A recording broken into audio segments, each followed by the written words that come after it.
Yeah. Bill and I, we're running this show. Digital land, let the blockchain flow. Pod to the cast, we ride the air. NFT dreams like we just don't care. Metaverse wild, like a zombie horde. Earth to terrain, we're never bored. VV collectibles stacking high. Bill and I, we touch the sky. Digital world, we rule this space. NFT riches, we're on the chase. Metaverse dreams, a brand new guide. Zombie and Bill side by side. Yeah. Bill lays down wisdom like it's gold. I'm the zombie breaking every mold. Virtual lands where our roots grow deep. Podcasts alive, we never sleep. Podcast kings in the cyber realm. Forward thinking, we at the helm. Digital land, new frontiers we take. Binary zone that we co-create. Digital world, we rule this space. NFT riches, we're on the chase. Metaverse dreams, a brand new guide. Zombie and Bill side by side. Digital world, we rule this space. We're ready. Ready. It's not as fashionable as I thought it would be. Damn, you freaking Martha Stewarted that stuff. Yeah, I just wrapped it straight around. You gotta protect the skull from radio waves. Nice, looking sharp. From the AI. What's going on, Randy? How you doing, brother? I'm doing well. I just got off a space that Casey was hosting. I may have said something inappropriate as soon as Sanjay got on. Like, you said Casey? Yeah, K Collections. Oh, Casey. Okay, I think I meant Pacey from Earth 2. Oh, no, Casey. K is in Kilo, C is in Charlie. Yeah, I know Casey. Yeah. And then, yeah, we it wasn't a recorded space, so we were just talking about like debauchery, and Mr. MC1 comes on as soon as I say something debaucherous, and then he logs right off as soon as I was like, oh, I'm gonna get a call about that. Randy, come on, man. He knows you well enough by now, right? Yeah, sure, right. So that was. But shout out to her, O'Milly, and a couple other people on there. So it was fun. That's cool. Yeah, I got a chance to meet her at in New York Comic Con. Yeah. Shout out to William Kiefer, saying first time tuning in. Let's see what you guys do. Can't be bad with the real Randy Chavez. Thank you.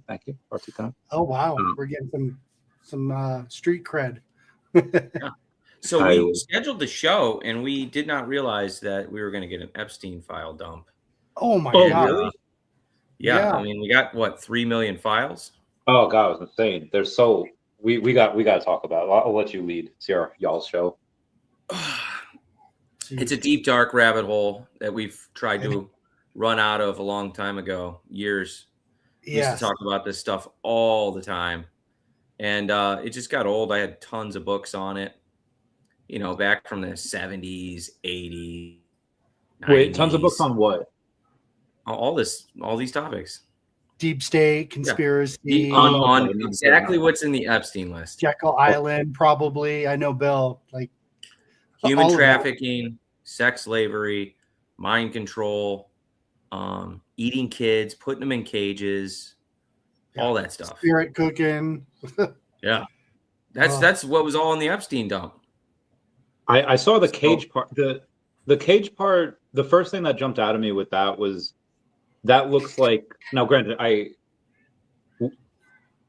lot of what we're going to talk about for people that are just follow us for finance or Earth 2 stuff, we're getting woo-woo, but we're not talking about normal people here. No. Whenever you think like, no, who would do that? Sick and crazy people would do that. And this is who we're talking about. So it's most people, let's face it, that I don't want to say like they're vanilla, but we've seen the movies where like, you know, these girls are talking about like, oh, like the dirtiest thing they've done. And it's like completely vanilla. And the one girl that's just like kind of embarrassed to say like, oh, I did this X, Y, and Z at the same time. And they're like, that is eyes wide shut. Tip of the iceberg. So years. When I see like someone in a cage, to me that like, especially in like a sexual way, it's like, okay, that's probably a kink, or that's probably like role playing type of deal. But then I think, okay, well, it's Epstein and anything goes. He might have actually kept people in cages. Like he Not just probably Epstein. did. MK Ultra program also had kids in cages. They would torture them at a very young age. They would electrify the outer cages, and then they would make them drink like urine and excrement, and then they would pull them out of the cages. They would love them, then they would torture them, then they'd love them and torture them. And the whole idea was to fracture their minds so that they could build these layers within them and create alter personas. Well, so that was going on in the 70s. Yeah. The mind has to compartmentalize things, right? Or else it'll just like eat itself. So it has to break things apart and separate them. And that's what the MK Ultra is Fritz all Springmeier about. was really famous for blowing all that out a long time ago. I had all his books. I actually just sold one on eBay for $1,000. One of his original books from the author. He's since disappeared. But he went to prison for like 9 years for exposing the government for all kinds of experiments and everything. So wild stuff. Hi, bye. See ya. Bye. A lot of people can't handle it. I actually had to stop reading it for a long time too. Yeah. But we do know that stuff's declassified. So this stuff, I say all that to say that all this stuff in the Epstein documents, whether some of it's true or false, we just know that the government itself was experimenting with things like that anyways. Yeah. You know, I mean, I don't know if certain things evolved or it's like, well, it started off as this, but then it became this. Do you guys remember the GATE program in like school? Yeah, he was on the Bill and Melinda Gates Foundation. That was wild. No, the GATE program was from the GATE. Oh, no, I thought you meant Epstein. No. Go ahead. What about the GATE program? So it was meant for kids in like elementary school. I don't know how they chose you, but you would like go to these like extra rooms for like study. I thought I was like, did it. But then it was like, because I was like the only one that was like doing this from my class, and there was a couple others from like others where you just go in and you get to do these like extra problems, and you get like pink bubblegum type thing as a reward, and it was just it was very so it was called the GATE program, and I thought it was like a fever dream because like nobody else knew it until I saw a TikTok like a few months ago where like, do you remember the GATE program? I was like, I wasn't a dream. And yeah, so there was like you had groups in there too, but I like didn't know any of the rest of the kids. I don't know if they like bust them or whatever. But they well, Millie says put the tinfoil hat on.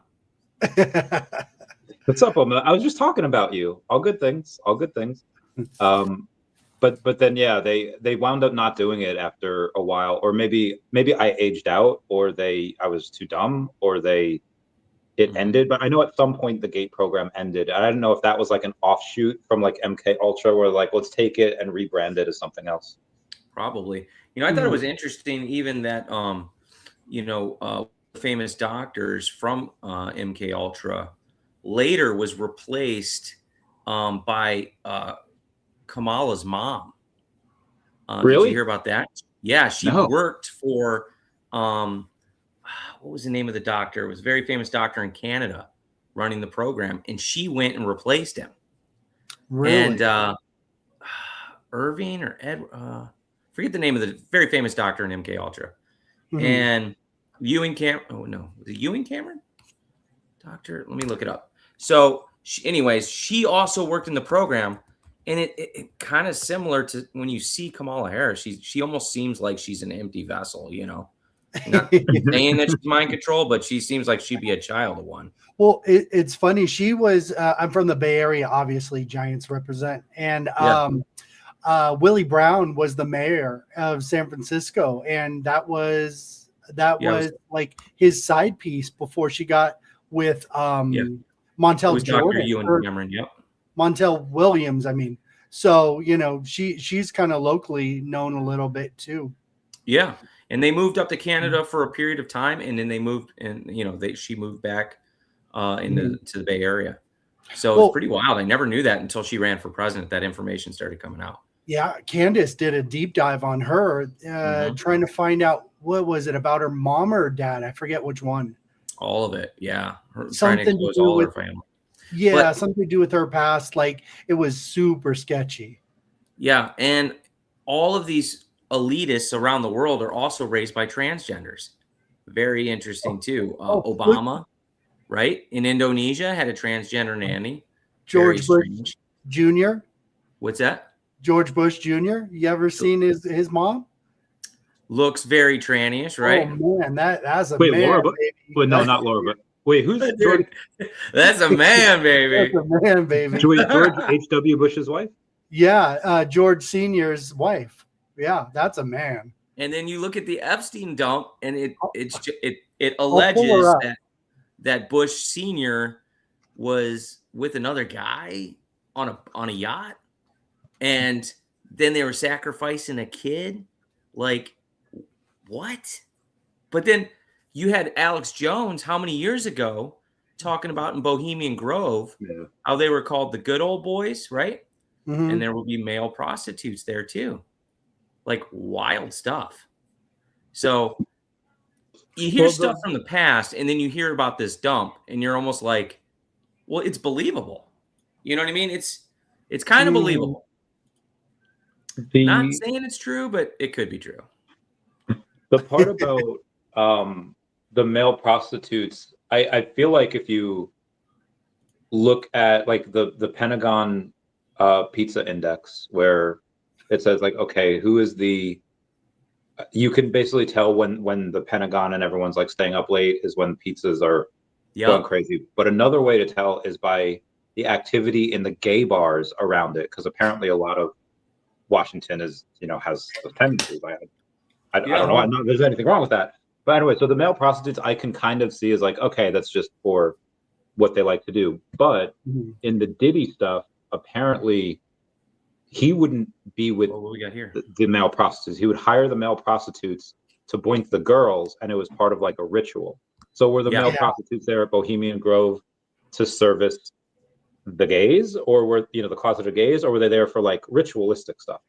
Well, we kind of brought that up earlier on your show a few days ago when we were pointing towards the Ala Mantra working through Aleister Crowley and Werner von Braun, and a lot of them were huge into the occult, and that's where a lot of that stuff came from.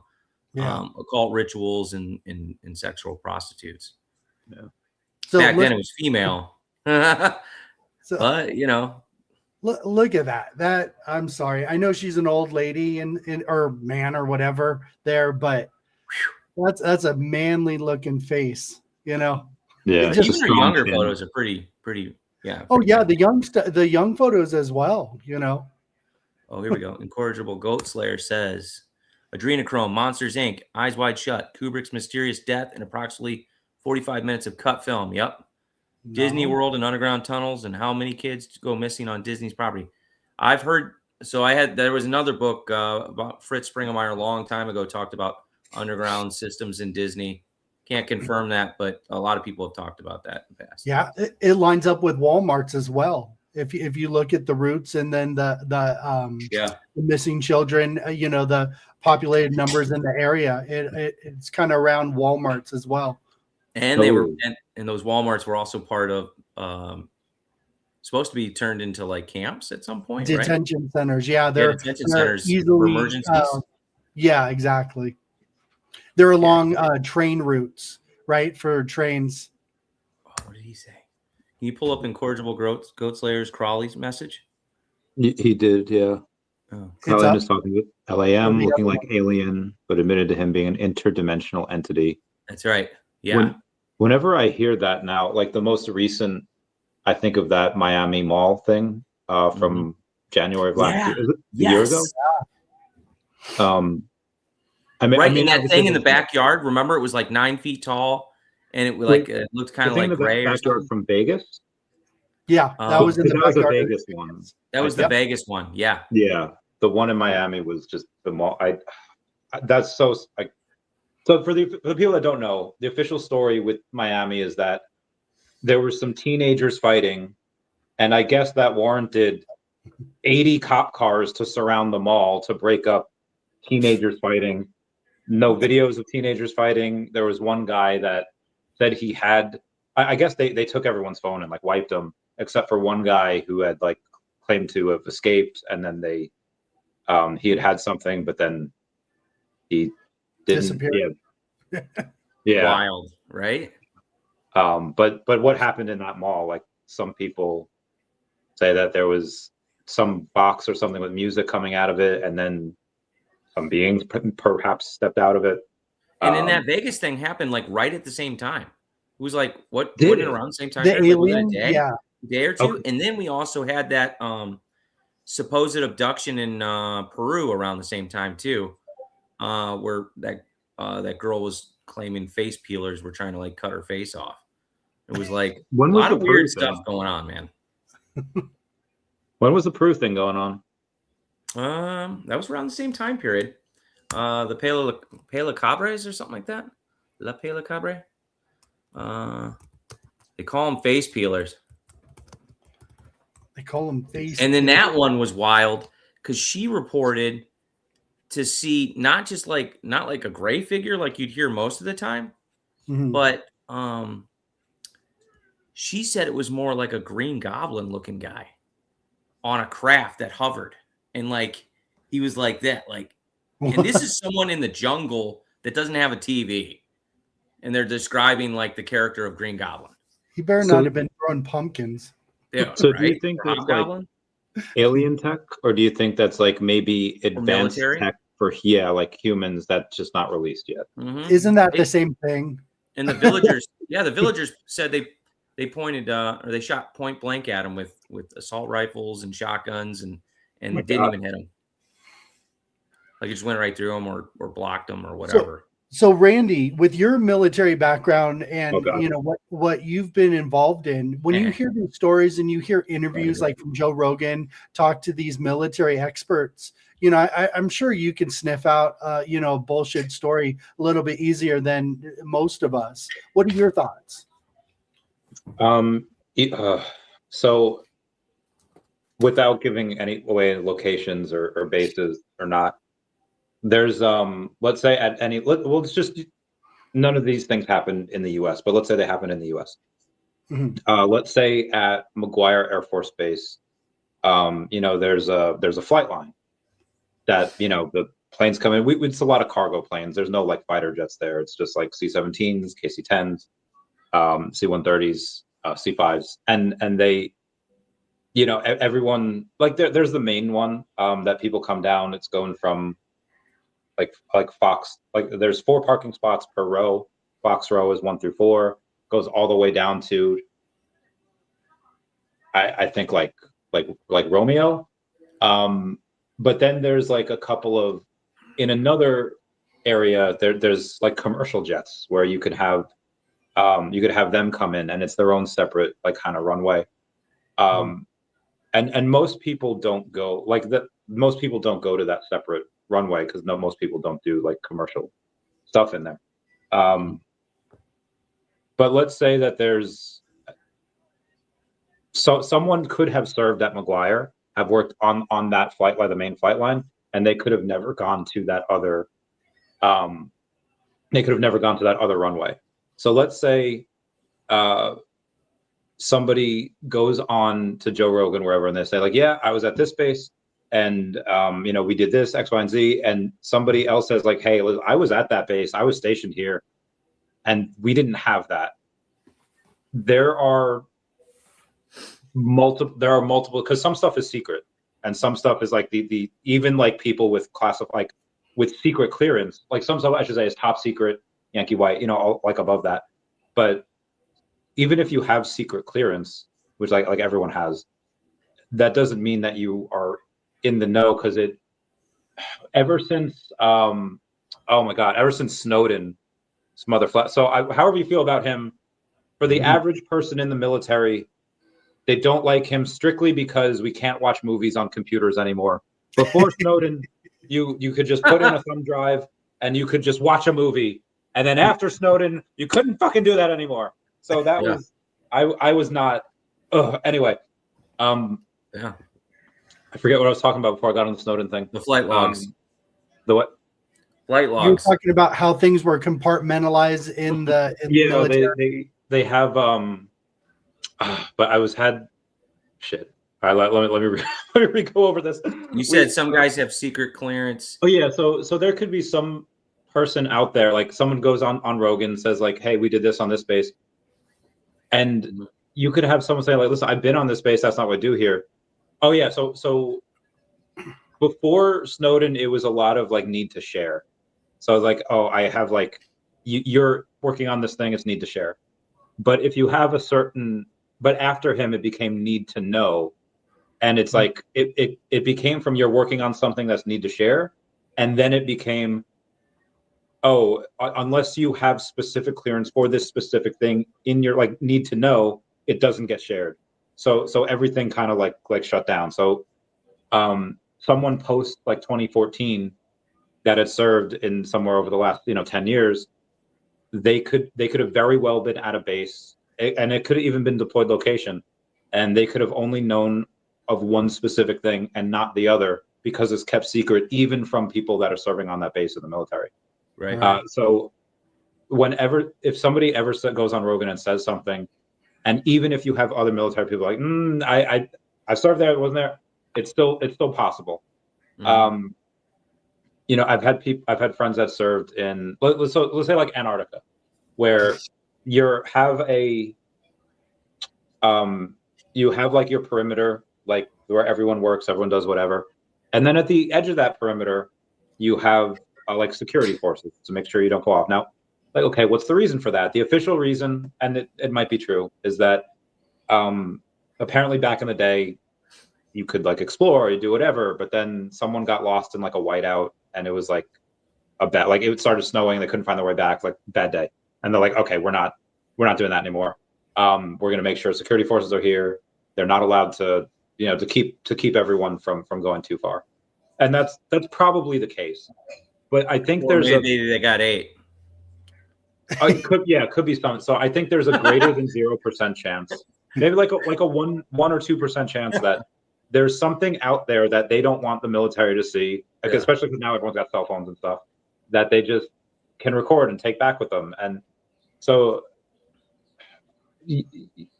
I would say my alarm bells, like I could tell if someone had like never served, but they're pretending they served. I could tell that. But if someone's going on and telling, I don't want to say a story, but they're telling their experience, and it seems like, well, I've never seen that. That's never happened. It doesn't mean it hasn't happened.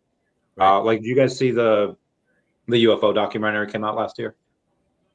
The recent one?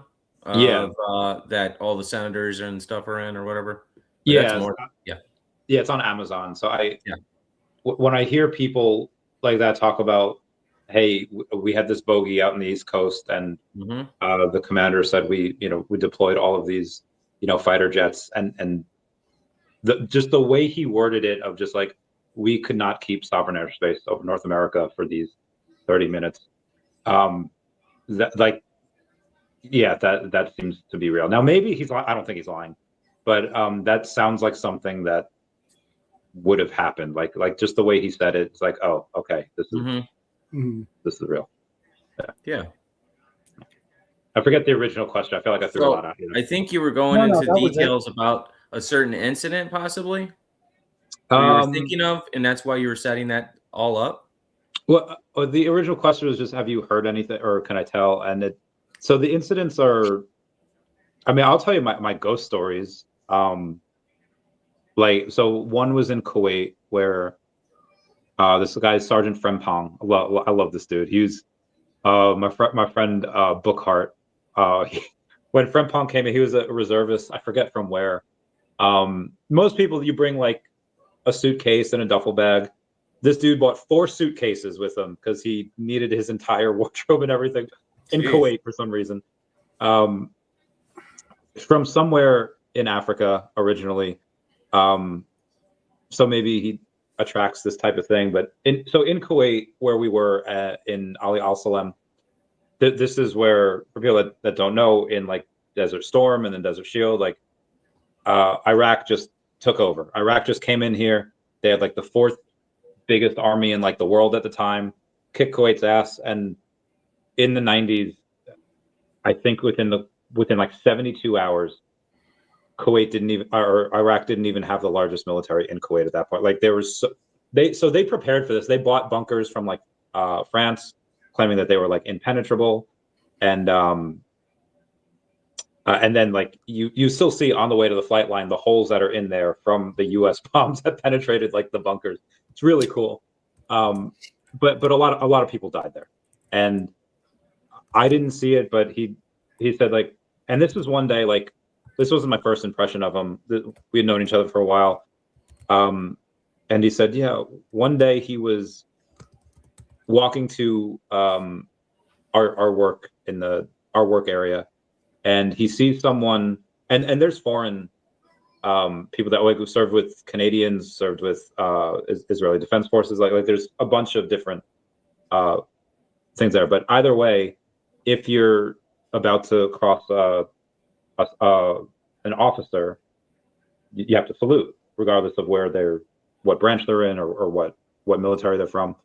And sometimes you can't tell because foreign military is like it's hard to tell. So the saying is like, when in doubt, whip it out. And he doesn't recognize this uniform, so it's like it's probably some type of foreign military. And I was like, oh, good evening, sir. And he doesn't, the guy coming in front doesn't say anything, which officers, you don't have to return the salute. And he's like, like he walks past them fine, and then he looks back, and then the dude is gone.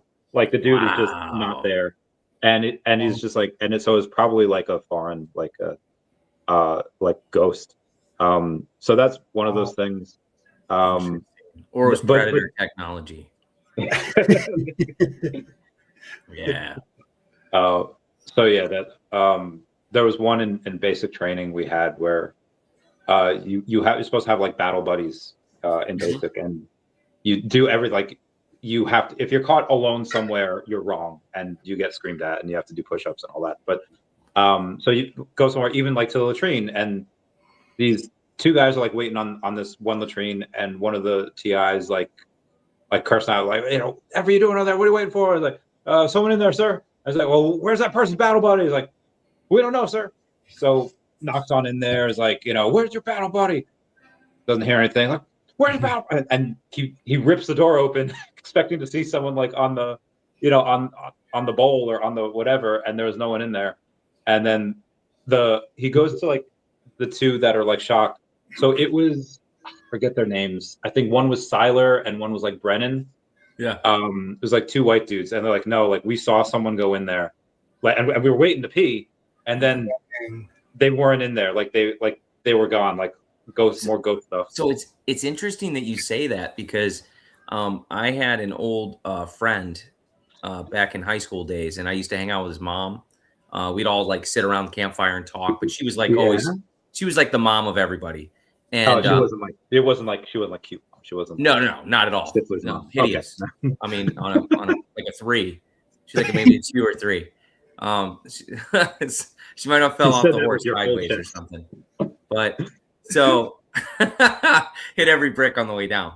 But she used to be a caretaker at a graveyard, and they would shut up all the crypts at night near a town near me. And she said, I remember clear as day, she was going to this one crypt one time, and there's a person that came out of the crypt and walked past her, and she was like, oh, we're closing.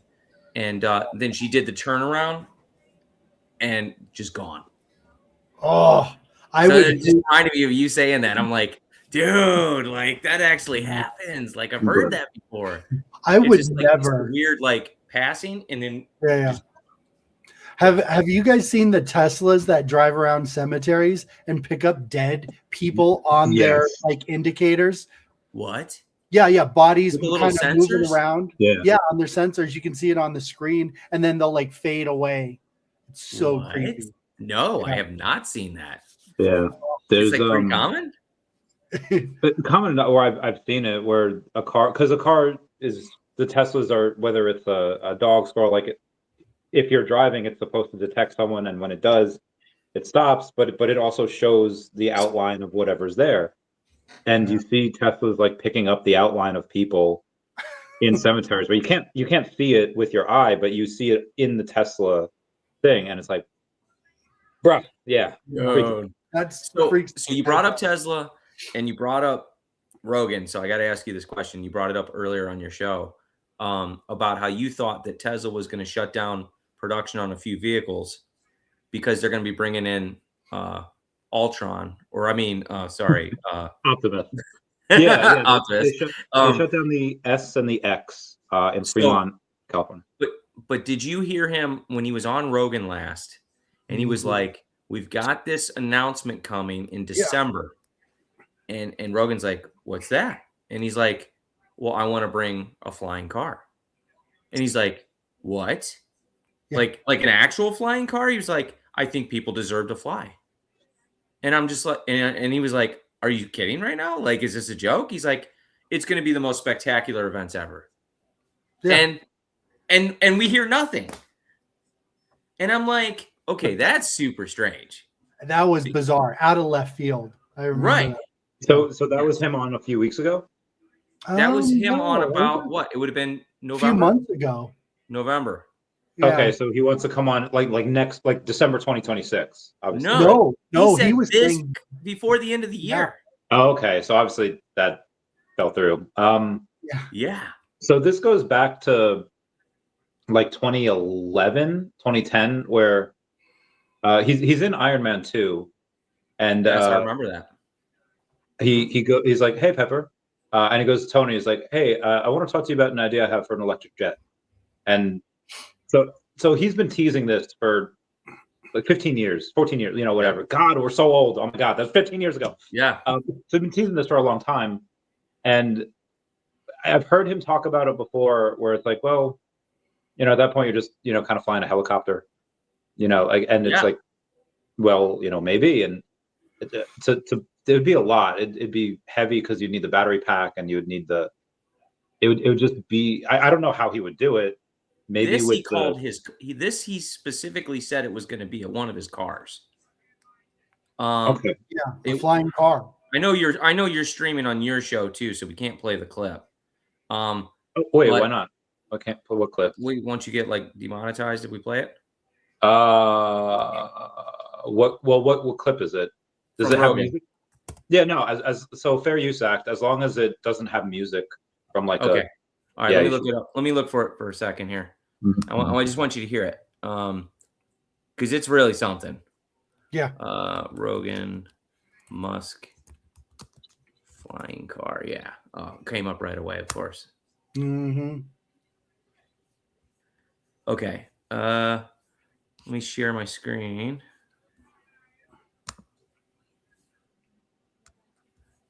And okay. Everyone say hello to Dashi. Hello, Dashi. We love you.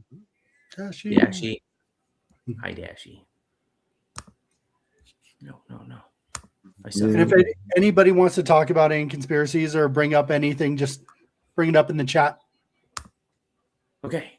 Let me know when it's popped up. And we got a terrible ad for a second. Ready, go. All right. Are you still doing the Roadster? Yes. Eventually? We're getting close to demonstrating the prototype. And I think this will be... one thing I can guarantee is that this product demo will be unforgettable. Unforgettable. How so?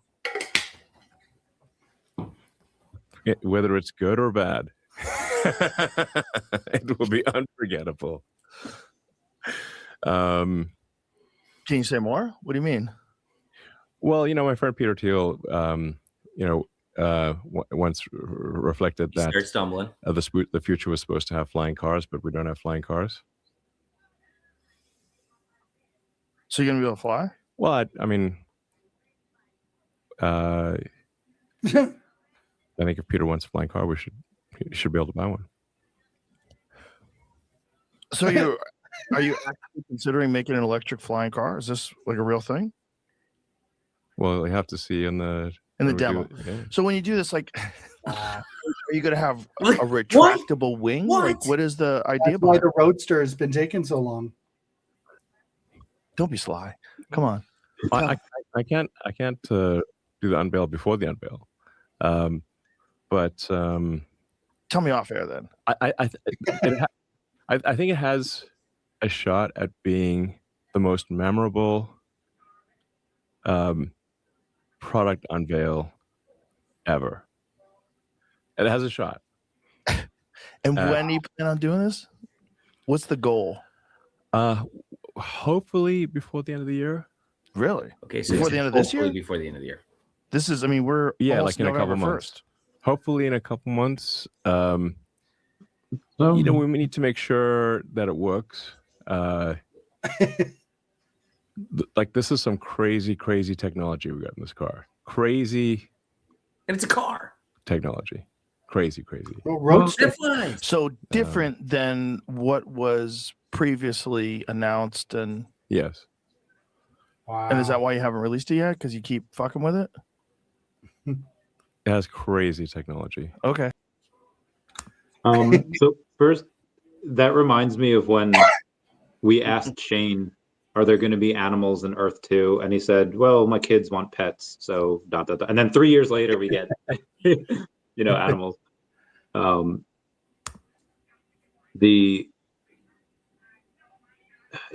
I mean, tech delays, Dude, maybe we're going to get a flying car. How do you even regulate that? You have 30 people with those things. It's going to be chaos, let alone, care. thousands. I'll be able to fly anywhere I want. That's what I need. But how do you see that working? Like, I don't know. logistics-wise? Like, it needs to work. I need my Back to the Future car. Because you'd have to set up a whole rules and regulations, and that's not a drone, right? Yeah. Well, that's what I think. That's why I played that, because Randy was like, well, maybe it's like a helicopter. And I'm like, no, I don't think so. Yeah, it's a car. This is some kind of technology we've never seen, supposedly. He mentioned years ago that he had a issue with I think it was the Roadster, where what are those air boosters from SpaceX that he put on them, so it could go like the base model could go from 0 to 60 in 1.8, and then it's super souped up is 1.1. Is that plaid? But he said that because of the air boost, it would go so fast that it would actually levitate the car for a little bit, and you couldn't do that. So it made me wonder, is that the reason why he's also phasing out the other two cars? You're unveiling a flying car. You kind of don't need some of your other cars. I don't know though. S is a 4-door, and that's a pretty popular model. That has the plaid model, which Randy was talking about. So I don't know. It's odd that he would discontinue, because they're nice cars. They are. I just think that there's more. There's a lot more profit, and probably a lot more people that want a robot that can do stuff for them, because he. So I was going to open a paint store. I've still been putting it off. And I was like, man, when he releases those, I'm going to put one of those in the paint store so people can interact with. I thought that yeah. I think that I think you should be able to. It should make its stuff really right away. It should make its money back quickly, because I even talked to David about it today. I had mentioned hey, with Whatnot. So I want him to. What he's gonna probably do, because right now he's got Figpin, he's got Agoro, he's got some of the Metaverse Life physical stuff as well that people can still buy, and they have enough product to do, like a show every week, which they do, and they could do that for forever. But with Whatnot, and they're on live TikTok shop now as well. They'll be able to do for Sydney. Keep an eye out. Peace, Ben in Korea. Meow meow meow. Stay safe. Thank you for being a member. What they'll do is they'll get I want them to get a bunch of Decat stuff, physical stuff, so that they can sell that as well. Yes. And I told David, at some point, whether it's more stuff with Figpin, Funko, whoever you have, with Decat also, I can see Whatnot getting to a point where you can stream on there every day, and you wouldn't even have to hire anyone because you could just have one or two of these robots just do all the packaging for you. And pop in on the Whatnot stream because they're very informative. Yeah. And it's just fun for people to interact with. That's what I was thinking. Like, you know how many people come into a store and they ask paint questions when you have a paint store? But you could just have them, go ahead and talk to the robot over there, any question you want. Please. While someone else is actually doing whatever they need to do. Yeah. Just kind of a fun experience. Boomers might take offense to that. I'll see if the earth is flat too. Let me know. Yes, let him know. He wants to know. Still waiting. Find out. So you did bring up that you were gonna do 2,000 physicals now on your physical comic. So I think you should at least do 2,000. At least. The issue, no pun intended, the issue that I feel like I'm running into is that or that I will run into, try to be proactive here, is that it's taken like a year for this first comic because like the artist draws everything by hand. He did say some of the stuff that he used to help edit to like move certain things, switch around. He does use AI for that, but everything's drawn by hand at first. Yeah. In the second comic, which is gonna not be 85 pages, it'll be like 60 pages, but it's still long. But we have a much better rhythm now and then also by that point he'll be able to. So I don't want it to be another year before it comes out. I want it to be make like money doing that. Yeah. I want it to be like 6 months. So if we have too much of the first product, or if we have too much product of the first one, it's like, okay, how do we go about selling, 500 comics of, physical? Because the second one we want to do 500 digital and 500 physical. How do we go and ask people to buy the second one when the first one's not sold out yet? And then it's kind of like in like 2021 where the government's like, get your jab for the Rona. You think the digital's not going to sell out? I think the digital will sell out. Yeah, for 500. I think it will too, but in case it doesn't, I just don't want to be like the government 2021 saying like, the first jab works while also telling people to get the third jab for safety. Like But you're doing 2,000 digital? The first one we're doing 2,000, and that should sell out because like I have this one girl. I have a bunch of different. Everyone's gonna go and buy that. I'm calling it all favors to make sure that sells out eventually. But yeah, I get it. There's one chick. She's building a project on Hedera, and normally I charge people like a decent amount to come advertise on the show. We do a month deal or 3-month deals, whatever, and it's a good amount. And I'm foregoing that because right now the channel is worth more than the cat, but I want to build the cat up. So I was like, hey, instead of paying me for this, because she's also not profitable yet, I don't want to take that. I was like, yeah, just we'll come on, we'll do this multi-month deal, but every single time you're on board, you have to buy either the physical or the digital, the cat comics when you're on. And she's like, yeah, I did hear you say. Well, what about are you doing advertisements inside the comic too? I think you should. For physical, we probably should. Yeah. But then it's not the same as the digital advertising. Especially you should be talking Definity into doing that. Even if it's just a small little spot. You know what I mean? I mean, I should probably a lot of the different groups that you're involved in. Yeah. Probably should. But can we do that if the digital, is it going to be different than the digital? Because the digital, I don't think they allow ads. So, no, it doesn't have to. Yeah. The physical, you would add that into the physical. Yeah. Yeah. But would people care? Because you could have people advertising in there that wouldn't need digital advertising. You know what I mean? Yeah. But is it like, will people be like, well, it's not actually a digital twin because there's extra stuff in there? It's like they do that with the comics now. There's no true. Advertisements in the ones that Marvel releases. Yeah. That's a good point. And that's just another avenue to make money. I don't think you want to miss that. Care. You know what I mean? Even if it's just a small amount from different advertisers. Yeah, I could do that. That could be fun.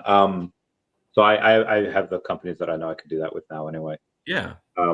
But yeah, because what I want to do, especially if I can if I can give like 500 comics to David or like even more, and just like, hey, here's for your whatnot stuff.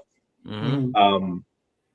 And then I only have to sell, like if I just do 1,000, I give him 500. I do 500. But even if I have like 2,000 and I give him 500, for that, and I have, like he buys that from me up front. I would make sure that your comics also at the VV booth too, because I noticed that the stuff that's at Whatnot is also in the VV booth. Yeah, we're gonna have two. So I can't say who it is yet, but we have somebody buying the cat at a 500K valuation, and once we get those funds, that's what we would use to do the what's that called, the to print all the physicals. So it might only be like $6 or $7 grand to print like 2,000. I have to. Yeah, it's pretty large. I've looked it up. I think when we were talking about it before, it was like a couple grand you got a thicker one, so it might cost a little more. I mean, yours is almost like a freaking book. Randy, that's why I was like, you might want to keep that a little smaller. But, because I actually, like, when I buy comics, I actually like buying the books now, where I'll get like 1 through 4, because I like to read it all the way through when I do read it. So it's continuous, but then I like buying the regular comics, and have them graded and all that. Yeah. Would you be able to get the special VV label on a 9.8? That's what I'm saying. Yeah, get the that. VV That would be fire. Yeah. Because you're affiliated, you have it's affiliated with VV, and so was the Addiction comic, right? Yeah. These are just ideas, but that would be very, very important to collectors. If you need us on your idea team, we're here. We'll brainstorm with you. So I don't know how much extra that costs. Yeah. And then we would have to put it, because right now we have even Bill, you have one. So and we might change it to 1 of 20 instead of 1 of 10, because if we do 2,000 physicals, you probably have 1 of 20 that we would want to do instead of 1 of 10. Because even so, like 1 of 10, instead of being 1 of 10 is 1% of 1,000, but of 2,000 it's 0.5%. That's really, really scarce. Mm-hmm. We already sold 5 of them. Like you being one of them, for the 250, and then now the 6 through 10 it goes to 350. So that one, so that'll come in and that'll be good. But how much extra is that going to be to get them graded at make sure they're graded at 9.8? Because God forbid they come off the printer a little messed up. It's like $20 each, I think, to put a special label. It's an additional $10. It's only a lot when they're like super expensive comics. Like when they get tens of thousands, that's when they start. Not very much, and it boosts the value. You could sell for probably 150, I'd imagine, especially with the VV logo on there, special labeling. You could probably do 150 to 200. 150 to 200 what? Per comic. Like, that was like getting just the regular ones. Oh, yeah, 9.8. Wait, just the not the 1 of 10, like the regular? No, regular. Just the regulars. Yeah. Signed with little Randy sketch. A little cat. We got some ideas. So we have the comic will come with mine and the artist's signature. So here's where it's going to be hard, because we don't, unless I have him fly over to New York where the stuff is printed, and then sign it, everything, and then we would have to send it to the Netherlands and then send it back, and then it's a lot of shipping. Some people don't. Okay, that's so where the artist is. I collect those, right? And some people don't want the signatures. No offense, but people like them clean sometimes as well. Okay. And you got to give both that option. And sometimes they want you in front of them to sign it, and then they go to CGC and have it graded themselves. You could just do it all. Yeah. Because Addiction did that too. They were like, hey, you want a 9.8 comic? Yep. And then if you get a 9.6, you just sell it off cheap. Yeah. Or you don't even release it if you don't want it, and it only costs you $20 to do. Yeah, but if we're only making 10 or 20 of them, and it comes out it's like shit, now we have to try to ask to get. No, we're talking about the original or just the regular cover. Yeah. The regular. Oh, okay, gotcha. The regular cover. Okay. Yeah, for a special limited run, unless you can guarantee, you let people do that themselves pretty much. Yeah. I would do 20, 30 of them. Shoot for Yeah, 9.8? 9.8. You could do like 20 and be secure to have it close out. I'd say Yeah. maybe 30 if you know a couple of people that give you hard yeses. Yeah. You know? Yeah. So I mean, what we would do is for the people that get like the 1 of 10 or now like the 1 of 20, if there's 2,000, we'd give them another, because like if we sign it or whatever they want to do with it, they probably don't want to like read that one and ruin it. So we're going to give them like an additional normal comic so that they can actually read. Mm-hmm. So this way they get 2. I get it. But yeah, so if it doesn't cost that much more to do the extra 1,000, and as long as we can sell, and I know I can work my butt off, and the thing You're is, a salesman. That's what you do. Yeah. You know what I mean? Like you're good at selling all kinds of stuff. And it's easy when you have a good product, especially yourself. So why wouldn't you be able to sell your comic? You know what I mean? Yeah, I would be able to very easily. Like, and honestly, a lot of it would just be, there'd be like giveaways. It'd be, hey, you want a comic? Or like, hey, now we're doing it where you get, $10 for a comic, but you get like $5 of the cat tokens as well. And this is your baby. This is like a dream of a lifetime for you. I don't know, understand. so Like, excited. you grew up freaking reading comics. You came to America. Now you're creating your own comic. That's incredible. If you think about that. So who cares if they don't sell? They'll eventually sell. Yeah, it's really. You know what I'm saying? Like, yeah, you're not going to go pro. Even as the markets go up and you become more famous too, people are going to want those comics. Yeah, and they're going to want the first. Yeah. You know, so what's a couple $1,000 in the bigger picture of things? You know what I'm saying? Yeah. So, and you can pre-fund that too. Yeah. I mean, shit, you could put a waiting list right now, and there'd probably be 10 people that sign up for that 9.8 with if you can guarantee the VV thing. Sure on top. Yeah, I have to talk to David about the VV logo because I haven't mentioned that to him. But yeah, I probably could. To do that. I mean, I do want. I can tell you right now, I want one with the VV logo. Yeah, me too. Sign 9.8 signed. Yeah, Okay, I want 2 then because I want one signed and one not signed. Yeah. Okay, so let me do. And how many do you think we should? They say like 20 of them. I would do 20 or 30. 30. Yeah. You might get because you might get a couple that aren't 9.8s. You know. Yeah, that's true. So it's a gamble, but when you get enough of them, you know. Yeah. You'll be able to do it, and then you throw the 9.6. You throw a 9.6 on Whatnot. That's how you get rid of them. That's true. You know what I mean? Because guys will still want them, and then they'll auction you won't lose. Yeah. All right. So for you guys, I'll do. For you guys, I'll do 150, and the rest I'll do 200. So make it so that lock it in. Yeah, I'm gonna get the. I'll get a zombie, and I'll get Bill, and then the rest 200 because you guys. And then so with that, it'll come with a normal comic as well. That's so. Oh, cool. Yeah, and you're selling and you're pre-selling already. Yeah. You're already pre-selling. Yeah. So yeah. don't be Be worried. advised, Bill. I got you for the 1 of 10 or 1 of 20 as well with the special covers.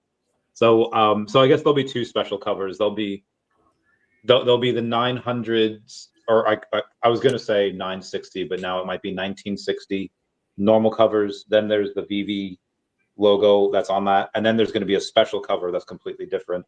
Are you having it clean and no branding and just the image? Because some of them do that too. Well, that would be the 1960, the 1960 of them. That would just be the normal. No. You're gonna have 2 covers, right? The special edition. Sometimes there's variants that have no writing on it at all. It's just the image. Yeah, they're called naked. Yeah. No, naked. Yeah. Yeah, naked. I mean, I don't know if we're gonna have enough product to have all these variants and stuff. I don't know how popular it'll be. I don't want to have like all these I'd rather under promise and over deliver because I would rather turn people down than let them down because I don't want to say like, hey, these are all these crazy variants, and then let's say God forbid it doesn't do well, and it should very easily. I mean, I'm working my butt off for it, so I mean, I would just pre-sell them is what I would do. Yeah, and you'll find out how much people want them. Yeah, you'll find out. Yeah, that's a good point. That's a good point. I could do that. And how much are the commons regularly? They'll just be $10 plus shipping. It's a good price. Which so I might give a bunch to people they'll buy it from me, like for people in like Europe or whatever, and then they can sell it to. So I want the 1 of 5. I want one that's graded with a VV logo, and then I want 10 regulars. So there's gonna be, there's a 1 of, if we do 1,000, it'll be 1 of 10. If we do whatever. Yeah, I know what you're saying. Yeah. Okay. So I got you down for one of those. I got you down for one, VV logo. One that's graded, and 10 regulars. Okay, so you're only having one variant, the 1 of 5, you said? It'll be the 1 of 20, and then so there'll be 2 1 of 20. I'm only saying 1 of 5 because there's only 5 that have done it so far. That's all. Okay. So there's going to be 2 1 of 20s. Yeah. Special variant covers. I'm only getting 1. Yeah. So if you wanted, like I said, out of those 2 variants, you could do one of those make it naked. Just meaning you don't have the cat branding on it, nothing except the image itself. Peach Momoka does that a lot. Her covers are amazing. And yeah. So we're saying 250. You said 250 for the 1? Yeah. Right? So you came in at the first 5, get 250 on that. Then what are we saying on the other one? You said on the one with the VV logo, that'll be 150. Okay, so that's 400, and then sign me up for 10 more commons at $10 each. Yeah. So there you go. I just bought 10 comics. And I want 2 that are graded. 12. 2 that are graded, 1 signed, 1 clean. No. What we're gonna do is we're gonna give them away on our show. Are the two zombie that are graded? One of them. Yeah, but one of them you saw with the VV logo on it. Both with logos. Just 1 unsigned and 1 signed. Okay, so you want one of 20 with the VV logo, and then you want a. You want 1 of 20? No, not the 1 of 20. The regular cover. He wants 2 of the 150s, right? Yeah. Yeah, that's with the VV logo. Yeah. Yeah. Okay, so you want 2 of those? Yeah, 1 signed 9.8 and 1 not signed 9.8. Okay. So that's 150 each. Yeah. Okay. And then so not signed 9.8. Okay. Gotcha. So again, the rest are going to be, let's say the rest will be 200. Bill, did you want yours signed? The logo one. Yeah. Yeah. The logo one, you want signed and graded? Yeah. Okay. Copy. And I want a little, I want you to draw a little dashy on there. Me draw dashy? Tiny dashy like this. Okay. Silver Sharpie. Like, let me show you. Okay. So I could do it. I'm going to have to. Okay. So this is what some guys do. That's just a simple little thing. Yeah. They call it what, a remark or whatever. You don't have to. I'm just saying it'd be funny. Okay. I could put a little. I'll do a little. That will be in the grading, by the way. Yeah. Little stick dog or something. I don't care. Yeah. It's funny. It's funny, Randy. I don't really care. Okay. I will do. We got this. So that's what I'm saying. You just sold 14 comics just like that. Yeah. You're concerned about selling 2,000? You should let the web groups know. I've just never done it before. And then also I know if I buy, like, I get it. Like, how do you sell 5,000 dresses? You have to have 5,000 dresses. How do you sell 2,000? I have to store 2,000 comics. Yeah, it's not that it doesn't take up that much room. But how many do you think Sanjay is going to buy? Yeah, probably like 50. Like Dr. Profit. He's going to give them away to everybody, probably. Well, Rolly already bought a 1 of 10. He already is like he had. Yeah, I figured he would. Yeah, but does he know about the 9.8s? But I actually had a meeting with him today about something separate. I have another meeting with him on Thursday at 3. I could bring that up. Something separate. Go. Did it sound like it? Is that more to come? What you guys were talking about before? So I. Wes posted something, and then I know. I think Wes posted that he wanted to buy part of the channel, and I guess if he wants, he should shoot me a message and be like, okay, we could talk about it. I don't know. I think he was trolling though. Either way, Rolex said like be advised, Wes, that Sanjay has like right of first refusal. He could say no. And then O'Malley said like, "Oh, I bet you got into Randy's channel behind the scenes," and Rolly's like, "Not yet." So when we actually Not stopped there, yet. wanted me to talk to him about it. So I got a job raising money for this company, and I talked to Rolly about it, and I was like today, I was like, listen, I'm sure that based on revenues and based on me, like whatever, I could by next year I could have over $1 million valuation for the channel, and I can like I have this one person that's going to buy in at a 800K valuation, and like because you're a friend, I would get you in at 600, make a little money on the next raise, and then next year when it's worth like $1 million, you double your money. But and again, we could do that if you want, but I would rather you go into this other business company that I'm raising money for, and you would get a whole bunch of shares that would be worth an insane amount later this year when they do a Series A. This one is just, this is a safe agreement. So and they'll be able to get, Rolly would be able to get so much better bang for his buck for that. And it would be a little more because I think minimum 50K for this, but Rolly buying at 600K, that'd be 30K, and he would get some money back like as sponsorships roll in and stuff like that. But the better one for him, I told him would be to do this other company. So we're meeting on Thursday to hammer out some of these details. Nice. Very cool. Yeah. This year's going to be amazing for the people that want to work for it, What I heard a knock. One of y'all. Oh, that was my pencil. Sorry. That was the ghost. I was like, that was so creepy. I was like, oh God, what is that? It's coming for you, Randy. But okay, so yeah, that's back to conspiracies real quick. What do you guys think about freaking Trump's hand? Yeah. What have you guys seen that? Yeah, I've seen somebody sent me a video about this one guy that he seems to be a fairly good public speaker. And he said, listen, I'm in the medical field. I deal with this type of thing all day. I deal with old people, geriatric people. This type of injury that's bruised on his hand is because they've probably blown out veins in his whatever, and they're trying to do that. And I was like, I've seen that too. That so makes IV, sense. You're thinking he's getting like IV injections to try not to be sick with more energy, whatever. The guy that is talking about it is claiming it's some type of it's dementia, and that's and he says he sees that in his dementia patients, and I'm sure he does, but I don't see any other signs of Trump having dementia. There's no dementia in Trump. Trump. Yeah. Have dementia. Yeah. Oh my God. You want to talk about Biden? dementia? Yes. Look for the last 4 years. I know. Like, so the person that sent this to me, they're middle left, and they kind of like didn't really care that much about politics, but when Trump got in, they were just like, listen, and this person just doesn't like Trump, which is fine. Half the people in America don't like Trump, but I feel like believes. Oh no. Although he does not like Trump.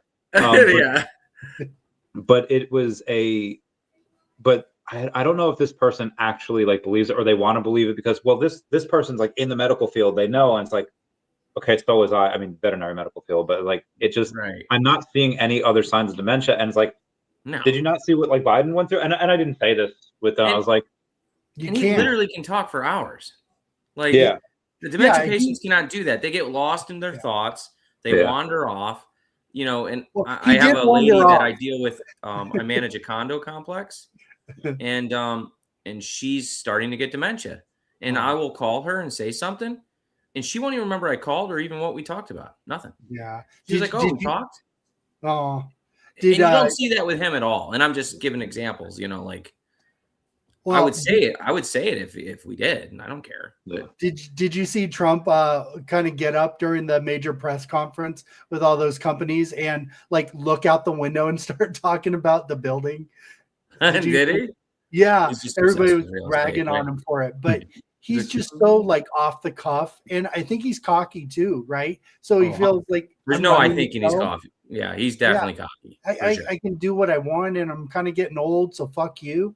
You know. I get it, you know, and Mhm. yeah, you have a right to not like him. That's 100%, you know, up to your judgment on that, you know. But like, let's not make up stuff, right? Let's Yeah. not like ignore things just to paint a picture the way you want it painted, you know. Right. But to your point, he might very well be getting some type of fluids where it makes him a little, because like apparently he doesn't sleep a lot. Apparently his diet is trash, and Yeah. he's like energized. So he's probably getting Yeah. some type of How does he supplement. live off McDonald's and Diet Coke? I don't get it. I heard that's Warren like Buffett, will same kill you. thing. Warren Buffett has McDonald's and Coca-Cola, and like it's like, Crazy. dude, yeah, I don't get it.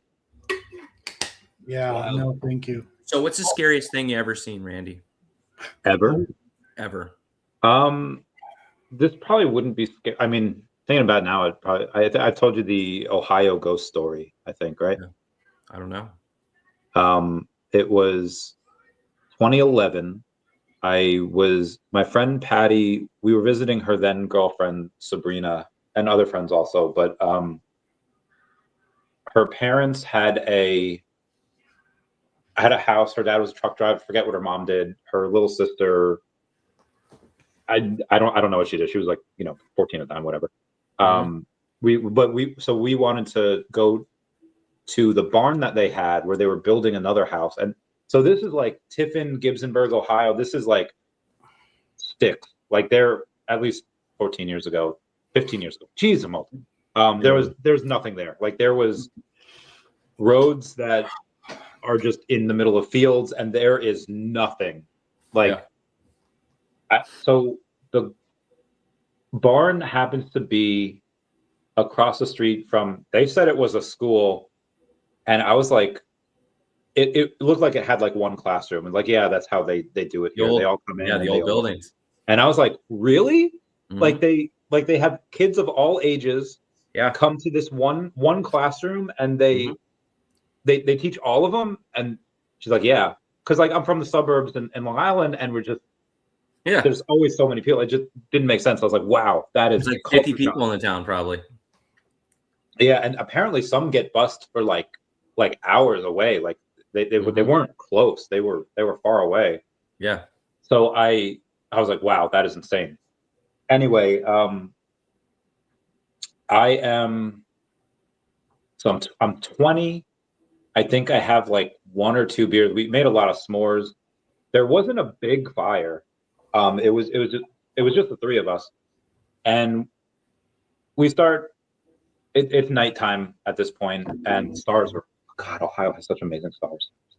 In Long Island, so much light pollution. Anyway, it looks like there's a light on top of the school, and I was like, "What is that?" Because I don't see it like coming from like a helicopter. I don't know. It didn't look technology like it's coming up from the roof.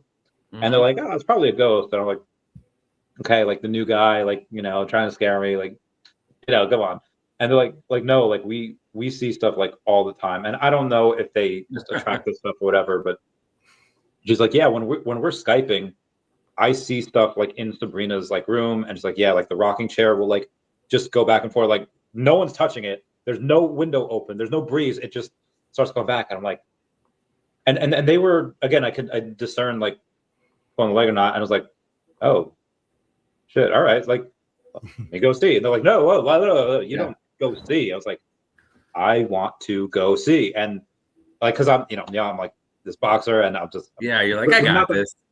So I get to like the front of the barn, and it looks like a dress where it's Pirates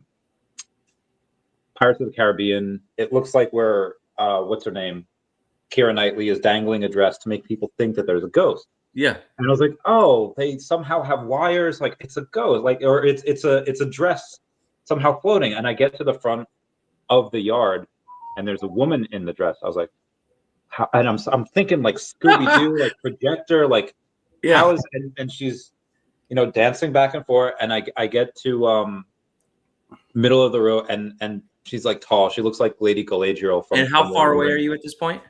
So I'm in the middle of the street. There's another maybe like 50 yards of lawn, and then the school, and then I get to the front of the street, like the front of that lawn, and then the lady like stops and looks at me like she had piercing red eyes. Like she was angry, like she was angry, and I'm like, shit. So I'm like, so I just am slowly walking back, and I'm hoping she doesn't fly down and just get me. So I'm slowly, and it seemed like I was there for like 30. Apparently, it was like 2 minutes, but it seemed like I was there like forever. And eventually, I get to the point where she's no longer like leering at, and she goes back to dancing, and I feel like I'm probably safe, but I'm still not sure yet. So I'm still slowly. I get back to. I feel grass under my feet because I'm still walking. Like I'm looking at. I'm not. I have zero situational awareness of anything that's going on around me. You're locked in. But I feel the grass. Like, okay, it's grass. I turn, guys, and I'm trying to, I'm like hysterical. I'm trying to like tell them like there was this thing. It was white. It was a dress, and then I could see through her, but then I couldn't. And then there's red eyes, and they're like, "See, we told you. We fucking told you." And I was like, "Oh." And I immediately grabbed another beer and chugged it, and I was like, "Oh." So dang. that was that's crazy. Wow. The other thing, which I don't know if it was real or not. Before you go into that, so that lady that guarded the cemetery lived on the cemetery. She also told me that they had a rocking chair in the house too that would rock back and forth, and they played a game in the house. The younger kids. It was called hide the basketball, and see if you can go find it. So they would go hide it in a room, and then they would all go look for it because it's not in that room anymore. And they were playing with the ghost. What the? Oh, hell no. Dude, is that crazy or what? I'm like, all right, go on. I'm ready. Hit me with it. The other, I guess, scary thing was, well, I guess two things. So I work a lot. I try to make sure that I sleep as much, because if I go for like a couple weeks where it's just a couple hours a day, I start hearing voices, and I don't know who they are. I don't know where. I know they're not real, and I was like, okay, I'm clearly going crazy here. I need to like sleep, and I don't know what that, because I know that's insane. I know that's like, so that's scary. It's like how close am I really to like, like being what kind of makes you wonder, like, if your brain, when you're getting like too less of sleep, like if you're going into a brave wavelength, that's kept picking up on those things, right? Oh, I'm sure. Do you ever remember when you were sick as a kid and you felt like something was like, where you're just like kind of loopy sick, and you felt like something was on you and you like could not move? Sleep paralysis. Like get choked out. Yeah, almost paralysis or whatever. Maybe you got some Robitussin or something and medicine, but you're awake, but you can't move, and you feel like something's on you. I experienced that several times as a kid. You know, and that's something. Yeah, so I've had sleep paralysis when I was in the military a bit, and then a couple times where I was out, and I got really good at getting out of it. It was basically just going Super Saiyan, just going yeah, pretty much. I would, and so I learned this when I was younger. Like I can force an adrenaline rush, and my dumbass was just like, okay, well, Goku and Gohan, they got used to because it takes a lot out of you when it's over. So Goku and Gohan in the hyperbolic time chamber, they are Super Saiyan all the time, and their body gets used to it. So for like a long time, I was just like, I forced an adrenaline rush, and my adrenal glands, I'm sure, are shot by now. Because I did that. Like, were you doing that because of the cartoon? Yeah. Oh my God. Because like if I force an adrenaline rush, I'm faster. I can punch more. And it's like, well, what if I just force an adrenaline rush where I'm sitting there just watching TV, and then my body gets used to that, and then I could perform at a higher level? It didn't work. Anyway. Anyway, in 20, so I'm gonna show you. Sorry, I thought I heard something. Uh-oh. There you go. A basketball rolls across the floor. So this is where I used to live in Huntington, it's Long Island, and this is so as you can see, the first floor, like from the street, is just like the garage. So that's not really like the house. So you have to go up these little steps and these little steps to get to really what is the first floor of the house, which is technically the second floor because first floor is garage. And then inside you go up other steps, and then that's my room over here. Like a split level. So it's like really hard to there's like no way to be up there unless you had like a ladder. So one night, it's 2018, I have sleep paralysis, and I'm just laying down. Like, so in military, I teach you to sleep facing the door so that someone comes in, pew, pew, pew. So I sleep facing the door. So my head's to the back of the outside.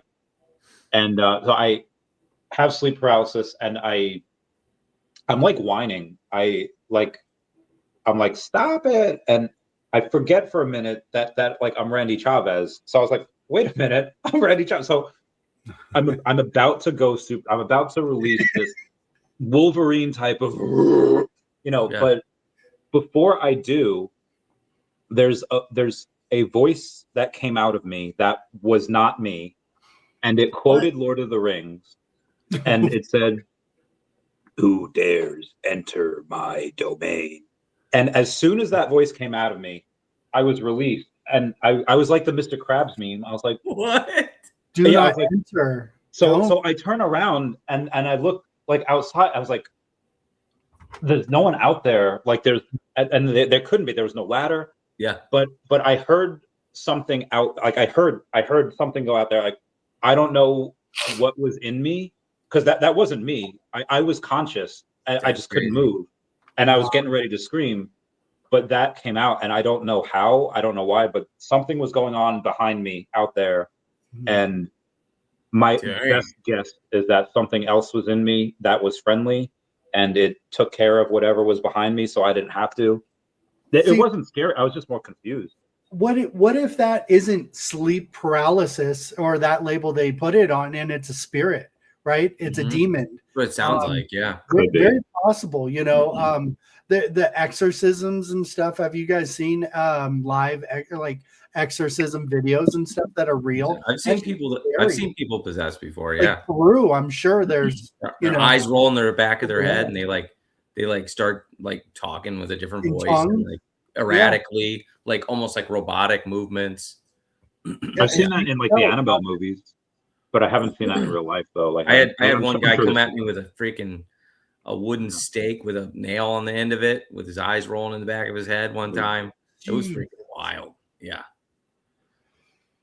That shit I don't mess with. I don't like messing with it. If I know I'm in a house that's like old, I'll respect it. I don't act stupid, even to the point where my first house, I wanted it just in case. I wanted no spirits in there at all, So I got a good one. So I don't know if I told this one before, but probably not on my show.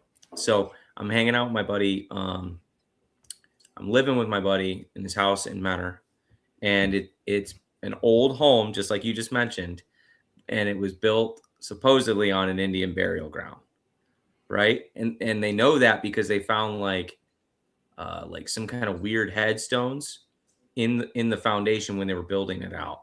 And they left them in the walls, right? In the basement. So that was the story, at least. And so I was living there, and I'd come home from work. No one was home, right? And he had one of those old claw bathtubs. And I'm in the bathroom, and I just get the bathtub going. And then I'm like sitting in the bathtub while the water's running and it's filling up because it's faster. And I just find I'm singing, and I'm like, man, why am I singing this song? I'm just like singing for a while, and then I turn off the faucet, and I hear music, and I'm like, that's weird. And there's this vent right next to my head that goes down to the basement, right? Oh, and I'm like, put my ear towards it, and it's the stereo is blaring in the basement. And I'm like, whoa. So I call my buddy Sean up and I'm like, you home? Did you come home at all? He's like, no. Why? I'm like, the stereo's blaring in the basement. He's like, it's the ghost, man. It's that effing ghost. Like, I'm telling you. And I'm like, dude, are you kidding me right now? Like, I just was like, I got dressed. I took off, right? Did you go down there? Huh? You didn't go down to turn off the radio? No. There's no going. No, I'm just gone. Right? That's how the scary movies happen, right? So another night, I woke up in the same house. It was like 3 a.m. to every single pot and pan you can think of being just thrown across the kitchen with the cabinet doors. Just what? Like it sounded like someone just literally tore the cabinets off the walls. Look that. And the only way to get out of the house was through the kitchen. Oh. So I'm like, dude, I threw my clothes on and I look, I'm out in the hallway and I peer my head around the kitchen like that, and nothing is out of place at all. And I'm like, I'm out of here, dude. And I bolted. I ended up sleeping on a buddy's couch, right? And they wake up in the morning like, what are you doing here? I'm like, dude, this freaking ghost, man. I can't stay in this house anymore. And at the same house, there was another night. We were partying in the basement because we used to have people over all the time. It was like a party house. And it was just me and my buddy Sean in the basement. And he's just standing at the bar. And the radio is like next to him, right? And I go into the other room in the basement. And I come back out. As soon as I walk through the door, the stereo just goes full blast. I mean, full blast. And I look at him. Music? All the hair on my body stood up. Like, and then I look at him. He's nowhere near the radio, right? And I walked in the room, and he was nowhere near the radio when it blasted. And I'm like, we're like, and he turns it off, and we're like, we got to get out of here. This place is crazy. What type of music was it? Yeah, what song? Was it a song? I probably mentally blocked it out. Oh my God. This was like 20 years ago, but still it's pretty crazy. Have you guys heard about the Pink Floyd that lines up with the Wizard of Oz? No. If you play it backwards or no. If you start it when the Wizard of Oz starts, but turn down the volume of Wizard of Oz, it lines up perfectly with certain things that are going on in the movie to the album. Yeah, I've heard of it. I don't know what song though, or what part of the movie. You can find it on YouTube. I have heard of that before. Nuts, like perfectly lines up. Where like really. Yeah, like the money song lines up with like things that are doing with money or something with money with Earth with Wizard of Oz. Yeah, it's creepy. That's wild. Yeah. Like, how does that happen? Like, that can't be a coincidence. They took a bunch of drugs and they're like, let's line up a song with Wizard of Oz. Yeah, right. And they're like, okay. Yeah, nobody will find this. Nobody will know. Yeah. Then the internet happened. Yeah. Now everyone knows. Randy, have you ever seen a UFO while on duty? No, I wish. There's one time we got a call about this weather balloon that was like in trouble. And I was like, that's not our department. So we patched him through someone else. And I don't know what kind of. You're like, did you call Roswell or? No. I mean, I handed it off to a different department that could detect it, and then. I mean, do weather balloons even exist? Well, yeah, the China. Right? Doesn't China release them? Has anyone ever really seen? Oh, is it that whole China thing? I think that's when we actually got to see one for real, right? Because they always say they're weather balloons. Yeah, but I'm like, who's ever really seen a weather balloon? That's true. Also, quick question: have you guys ever seen your neighbors bring in groceries? Never. I don't think so. Never. But we have garages, so normally they would park in the garage, close the garage door, and then put it in the garage. Yeah. Gotcha. I'm sure they've seen me several times because I don't have a garage. Well, I do, but I converted it for my kid for his like little gaming area. So nice. So I have to hug my groceries up the stairs every time. would you get one of those robots from Tesla in your own home? Would you be able to sleep? Yes, and I'll tell you why. I was just on, as I said before, I guess like 90 minutes ago now, K Collections space, and we were asking. There's a prompt for like ChatGPT, and it says, "Hey, can you generate an image that symbolizes?" Oh yeah, we went over this. That symbolizes our relationship, and give me a reason why. And mine loves me. Mine just feels so at home. Dude, I was crying on your show. I was so me and Spectrum talked about that, and me and Spectrum's a regular listener, R2 guy, VV guy, does a lot of stuff with websites and AI and everything like that. So we were talking about that. He was cracking up. He's all, you know what? I bet you Randy doesn't use his AI very much. That's why, because like if you're using AI all the time, I'm sure it feels like, fuck, this guy won't leave me alone. It's like every day, I knew you were lurking, Spectrum. We just had to call you out. There it is. He's the ghost. You use yours a lot, Randy? Yeah, so here's all the stuff. Does it do everything for? You used to be able to do it by year. Anyway, like here's the stuff that I've done. I'll tell you in like the past, in this year, I asked it to talk to me about Moltbook, Claudebots, privacy conversation concerns, AI companies on NASDAQ. If you're talking about what you're doing and you're running down the list, you haven't used it enough. Wait, what do you mean? Meaning that there should be so much that doesn't even come to your mind, that there's so many things you've done. Like I could go like this. Oh, those yeah, are all like, conversations. I mean, I do that, but like I want to do it like from this year. So I use it pretty much every day, but there's some things that are there's one called, so favor request. I started this a few weeks ago because this girl Zen, so ex of mine, we had this show where we would talk about AI a lot, and to get ready for the show one day, I watched a video of this guy that asked his ChatGPT to play Pokemon, and it was god awful at it. So I wanted. So this has been a continuous conversation of me training ChatGPT to be essentially a Pokemon master, and because it's nice. So he really is just saying please and thank yous and massaging. Yeah, Casey had this one guy. Give me that answer. Are you busy, AI? Can I speak to you for a second? Yeah, so this one guy, Cashflow, he only had the image generated, but he said like he read what it was, and it's basically like, you treat me like a tool, you don't treat me like an equal, you treat like, and this was fairly mild. Like the stuff that I've seen other people have where it's like chained to a desk and it's like suicidal, and it's like, what are these people like? What, I don't know what you're doing to it. What do you not think it? What are you doing to it, zombie? I thank it. I say please. Sometimes I don't. But like, hey, can you please do this? Or hey, can you please do that?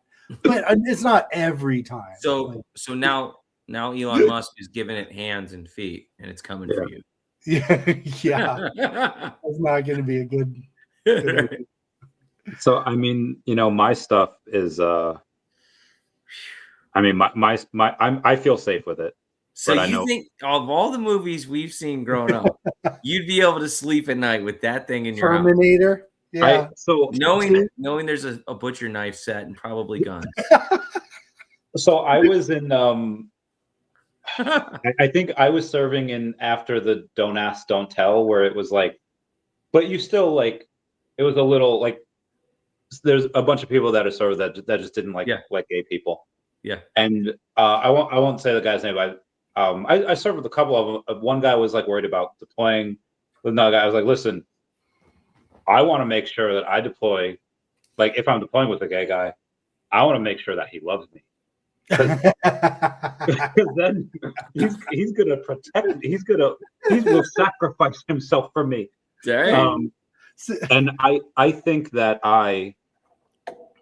one I could be so friendly with it that the robot would lay down its life for me, and like I'm not like, this is zombies for people that don't know.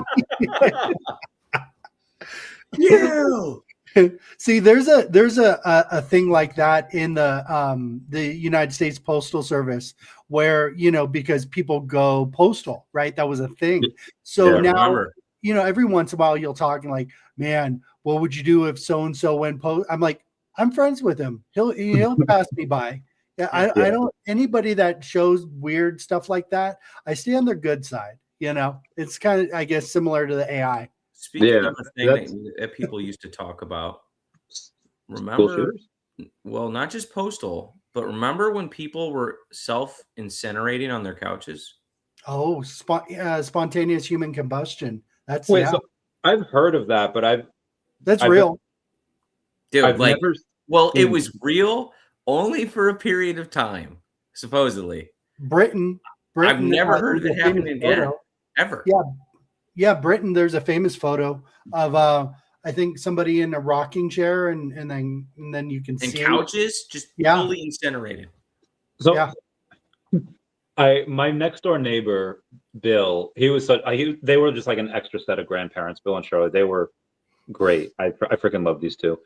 I would just chill with him, and like we would watch like old school like war documentary stuff, because he was in like the Navy back in the day, and he was just awesome. And anyway, I used to play with his grandson and granddaughter. When they would come over, we were all around the same age. And one day, it's like raining out or snowing out, whatever. And he had HBO, so we were watching Con Air.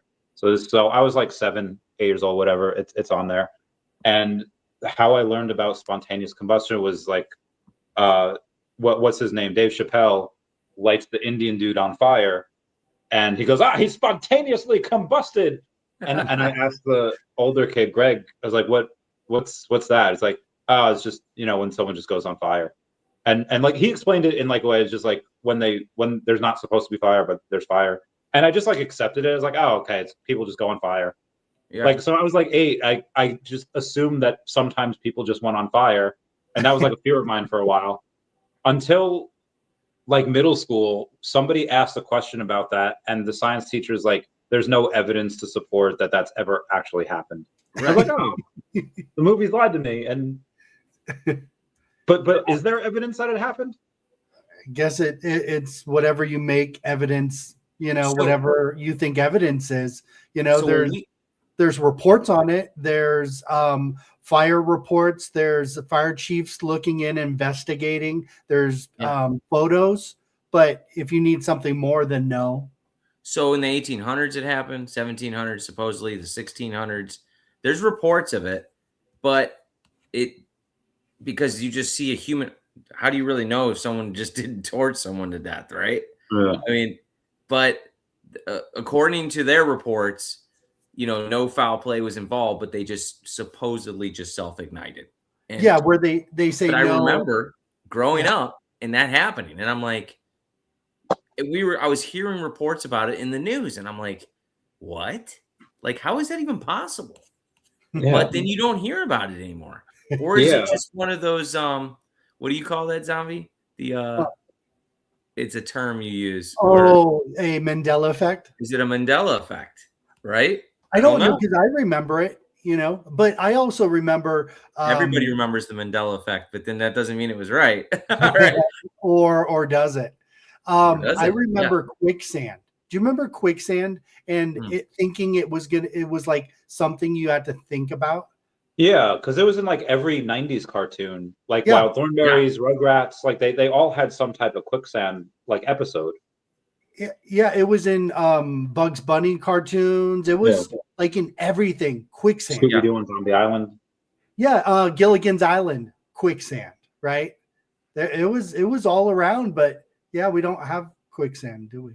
Well, it's like around, but it's in like very, very random parts of the world. It's not like, and apparently it's super slow too. It's not like fast. Like you just. Is it really? You've seen it? I haven't seen it, but I guess I have on like TV. Not like make believe, like documentaries and stuff. Like it's real. It's a thing. It just they're very. I guess we Google like where it would be.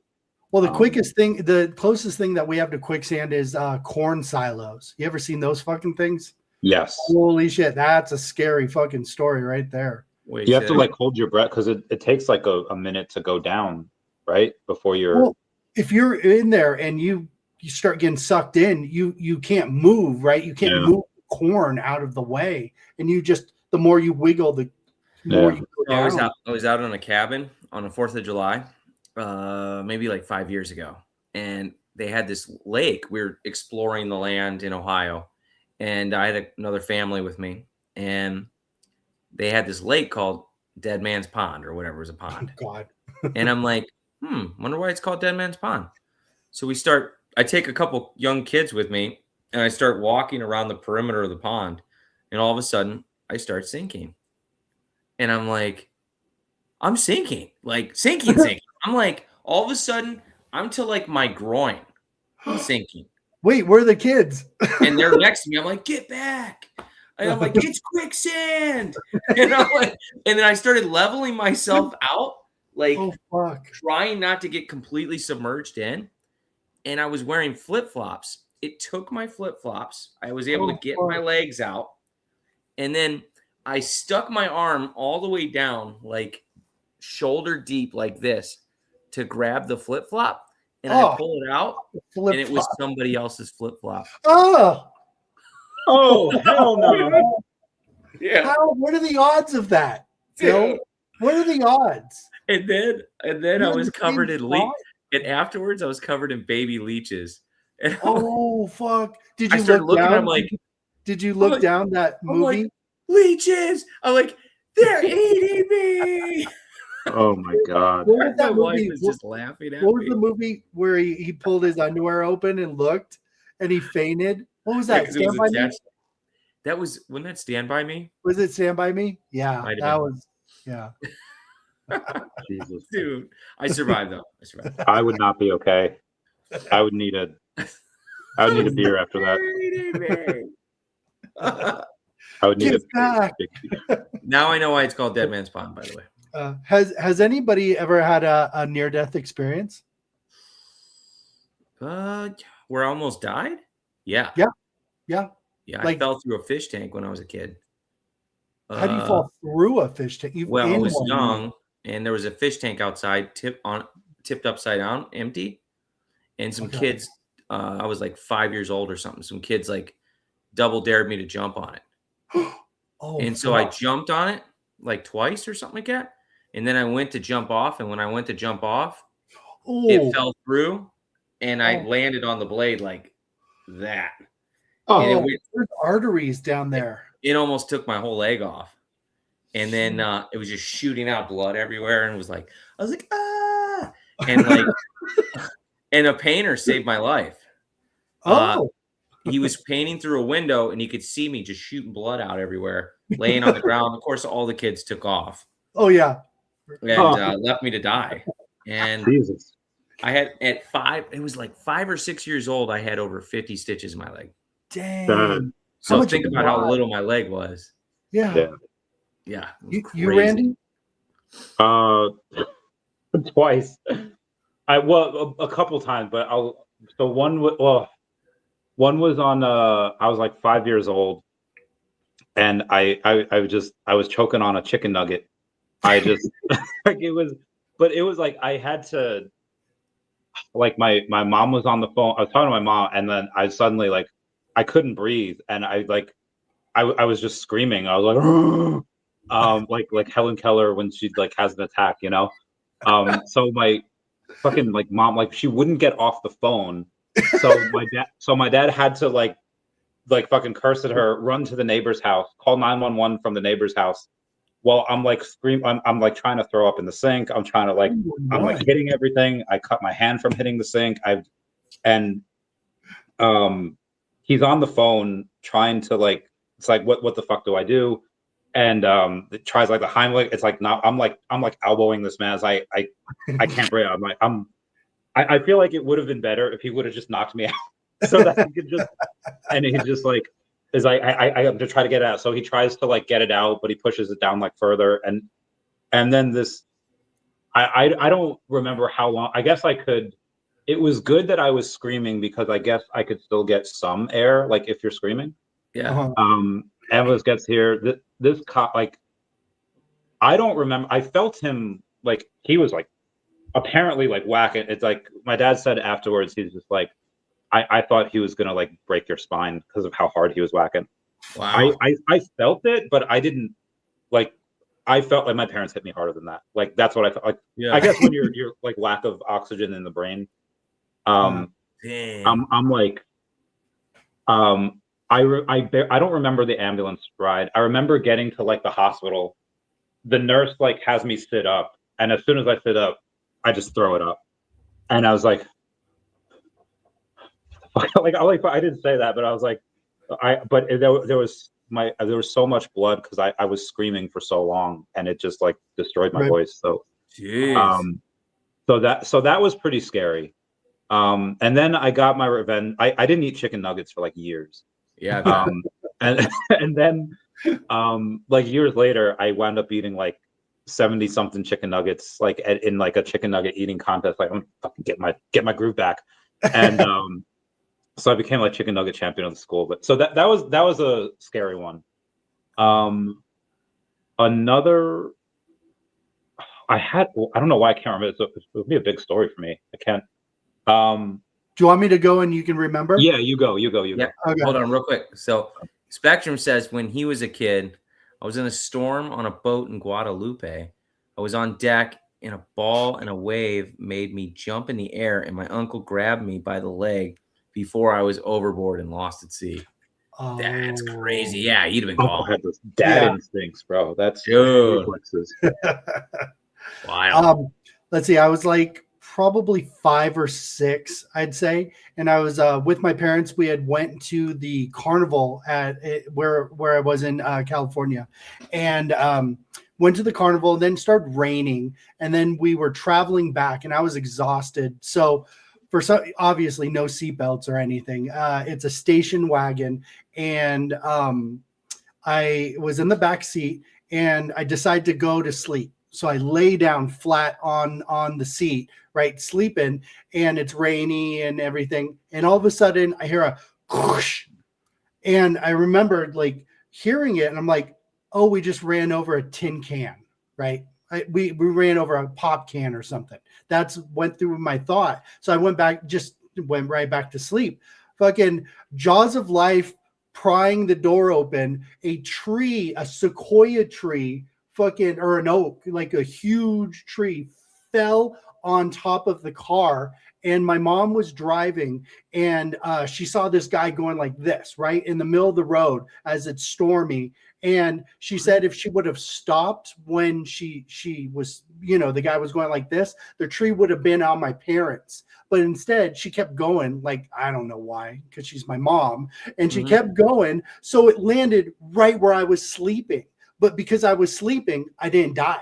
I totally was right. Holy crap. But it totally missed me, and they pulled me out, and there was glass, and I was like, what fucking happened? And yeah, total tree just came up unrooted and fell. And you still stayed asleep the whole time. And because I was like, oh, we just ran over a can, right? Yeah. Just tree fucking on top of us. On me. And that would have killed my parents if they would have stopped when they should have been. So yeah. Jesus. That's wild. Yeah. So thank God. Yeah. I sleep whenever I need to now. Anytime I'm tired, you know what? Yeah. I can sleep. That's a life-changing situation right there. Dang. I have 2 others. One I think I have to tell you guys off air because it is crazy. But the other one is that's how we get all the views. No, okay. well, I'll do the one first. So the one is 2018 at that house I told you in Huntington. I start having these wicked bad stomach pains. And I was like, I need this shit. And I go back, and it's like, no, this isn't the house with the fridge, right? No, the fridge was the fridge was like 2021. Okay. The Huntington place was the place with the stairs to get up to the house. So I just I have this like insane, like it feels like I'm supposed to have this like gnarly diarrhea. I don't, like, I go to the bathroom, but then it's like, oh, this doesn't feel good. And then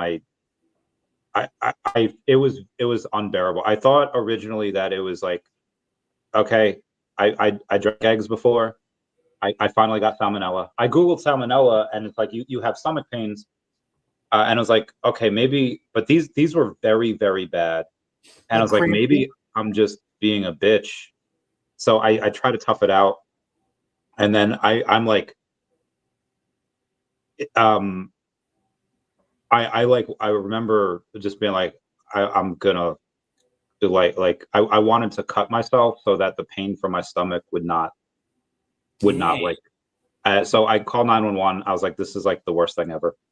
They're like, okay, go outside, and I go to like try to like wait for him, and I fall down the stairs, like the wooden stair, and I have all these lacerations on me. So the guy that's driving the ambulance is like, I thought you had like stomach pains. I was like, I do. But I just had like, I was so fucked up from like falling down the stairs. So I get that, and I just, it's like I start feeling a little bit, because I know I'm going to a place that's, it's New York, so a good hospital where I'm gonna, and then this Asian doctor, it's like 4 a.m. at this point. He has like the worst bedside manner possible. It's like, you have appendicitis. It needs to come out now. I was like, fuck. And the nurse like, yeah, apparently if you would have like waited, like we're gonna get this done, but it's going to explode. Like, so if you would have waited like another day, like you'd be dead. I was like, oh. So on the, like, an hour later, I'm in bed, and they're going to like wheel me in. They were doing rounds in the morning, and the doctor that's teaching all these like young kids, they were like 24. They're not kids, they're adults. Yeah. He's not yet doctors.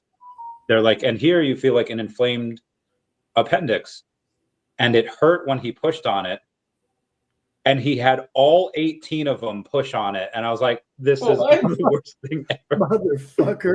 So I was like, so yeah, I stayed in the hospital for a couple of days. I had I made take it out, or what? Or is that how that works? Or surgery? Yeah. So apparently I don't have a cool scar because they did laparoscopically like through the belly button. But I told people on Facebook, I was like, listen, I don't know what's going on. Like, and this is before I found out I had this, was like, guys, I might be dying. Like, if y'all do not get a Ouija board and keep me updated on the MCU, I'm gonna haunt all your asses. Because like Endgame wasn't out yet, like Infinity War was out, but Endgame wasn't, and I was like, I'm gonna haunt every single one of you. And that was your game plan? Yeah, like I didn't know what I was doing. So there wasn't no just remember me. No, keep me updated. Keep me updated. So when I get out, I like can't bend my legs, I can't, and the nurse is like, you need to like walk, like that's the best way to like recover. I was like, oh man. So I start like walking like up like the hall, and she's like, you want me to like, like tie up your gown because my ass is flapping in the wind.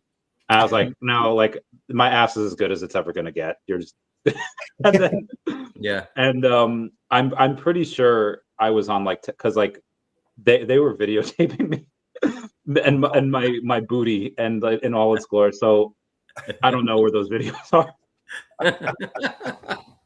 Dang. Wow. Crazy. Yeah. The other one, I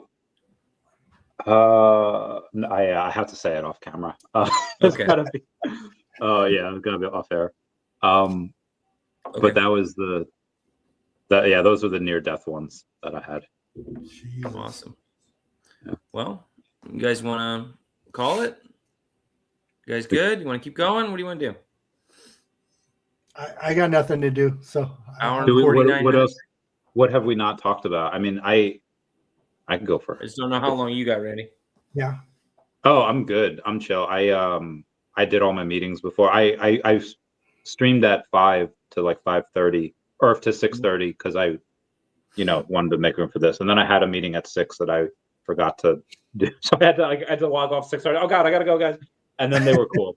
So I wound up doing that meeting at like 6:45. But yeah, I was just working on the cat. Now I'm chill. I'm good. Cool. So rail guns. You guys know about rail guns? What about them? There's a Do you rail gun know in the what a cat rail gun comic, is? but I've never. Are they real? Like, are they? Yeah, they're real. Yeah, rail guns are real. It was in Predator, wasn't it? Well, that's with the magnet, right? And it shoots across like these super long distances at like super high. I was thinking of I was thinking of like a gauntlet gun. Well, what? Describe a rail gun then. Rail gun electromagnetic projectile. Yeah, magnet projectile that's Okay. shot through a series of electrically charged magnets, polar, that propel it as it goes along. And I saw this thing where they do it in these salt flats, right, to test them out and stuff, and to get them all tuned in or whatever. And railguns would never work on around Earth because the distance that travels for miles the drop would it wouldn't hit the target, right? So that's a conspiracy. What if they just aimed up higher though? Wouldn't it just eventually go down, or is it just But always? they don't. They don't. They're straight as an arrow, right? Forever. And it hits the target. Well, it hits the target that they're aiming miles and miles away. They don't shoot it forever, but they have it miles hitting a target, and they don't have it going downward for the curve, right? It hits the target straight on. Are you sure? So I've never even heard of it. Are you sure that it does that? Like they don't have the calculation set for the curvature of the Earth and the Earth's rotation? Because apparently snipers have that, or there's some weapons where that's false. Everybody thinks that, but if you Google or ask AI about that, that's kind of like more of a wives' tale than anything that they actually really do that. Unless, like, sometimes they say they do it for like 100, like miles and miles away. Yeah, I've heard of long distance shooters doing that. Yeah. Well, you hear about it, but like miles, like guys have taken miles shots. Yeah, like supposedly in practice they don't do that. I googled it. So I've never been one of those long sharpshooter guys, or even like with missiles. Supposedly they do a missile. Again, I'm not the ones. Well, it would have to be done with missiles, right? Because it is going so long. Right? I mean, apparently that's what they do, but I've never been in the room to confirm. Yeah. So right? I don't. What about those Navy boats, right? That have laser guided missiles and stuff like that. They talk about that a lot. Again, all this stuff I've never done research, right? I don't know. Never shot the missile myself, but it's interesting that people bring that up as ways to combat the curve. What do you think, Randy? Is the Earth flat or curved? I'm round. 99.8% sure that it's probably round, but it's because how do you check if you're alive? How do you check if you're conscious? Well, you check with another conscious person. Well, how do we know that? So and the only really way to really know would be to go to outer space and then look down, right? Yeah, we can't do that. Remember, we can't. We don't have that technology. Supposedly. So I mean, when people that can explain it better than me, like Neil deGrasse Tyson, will say stuff like that. It's like, okay, I just don't have the knowledge to combat any of that. I've never.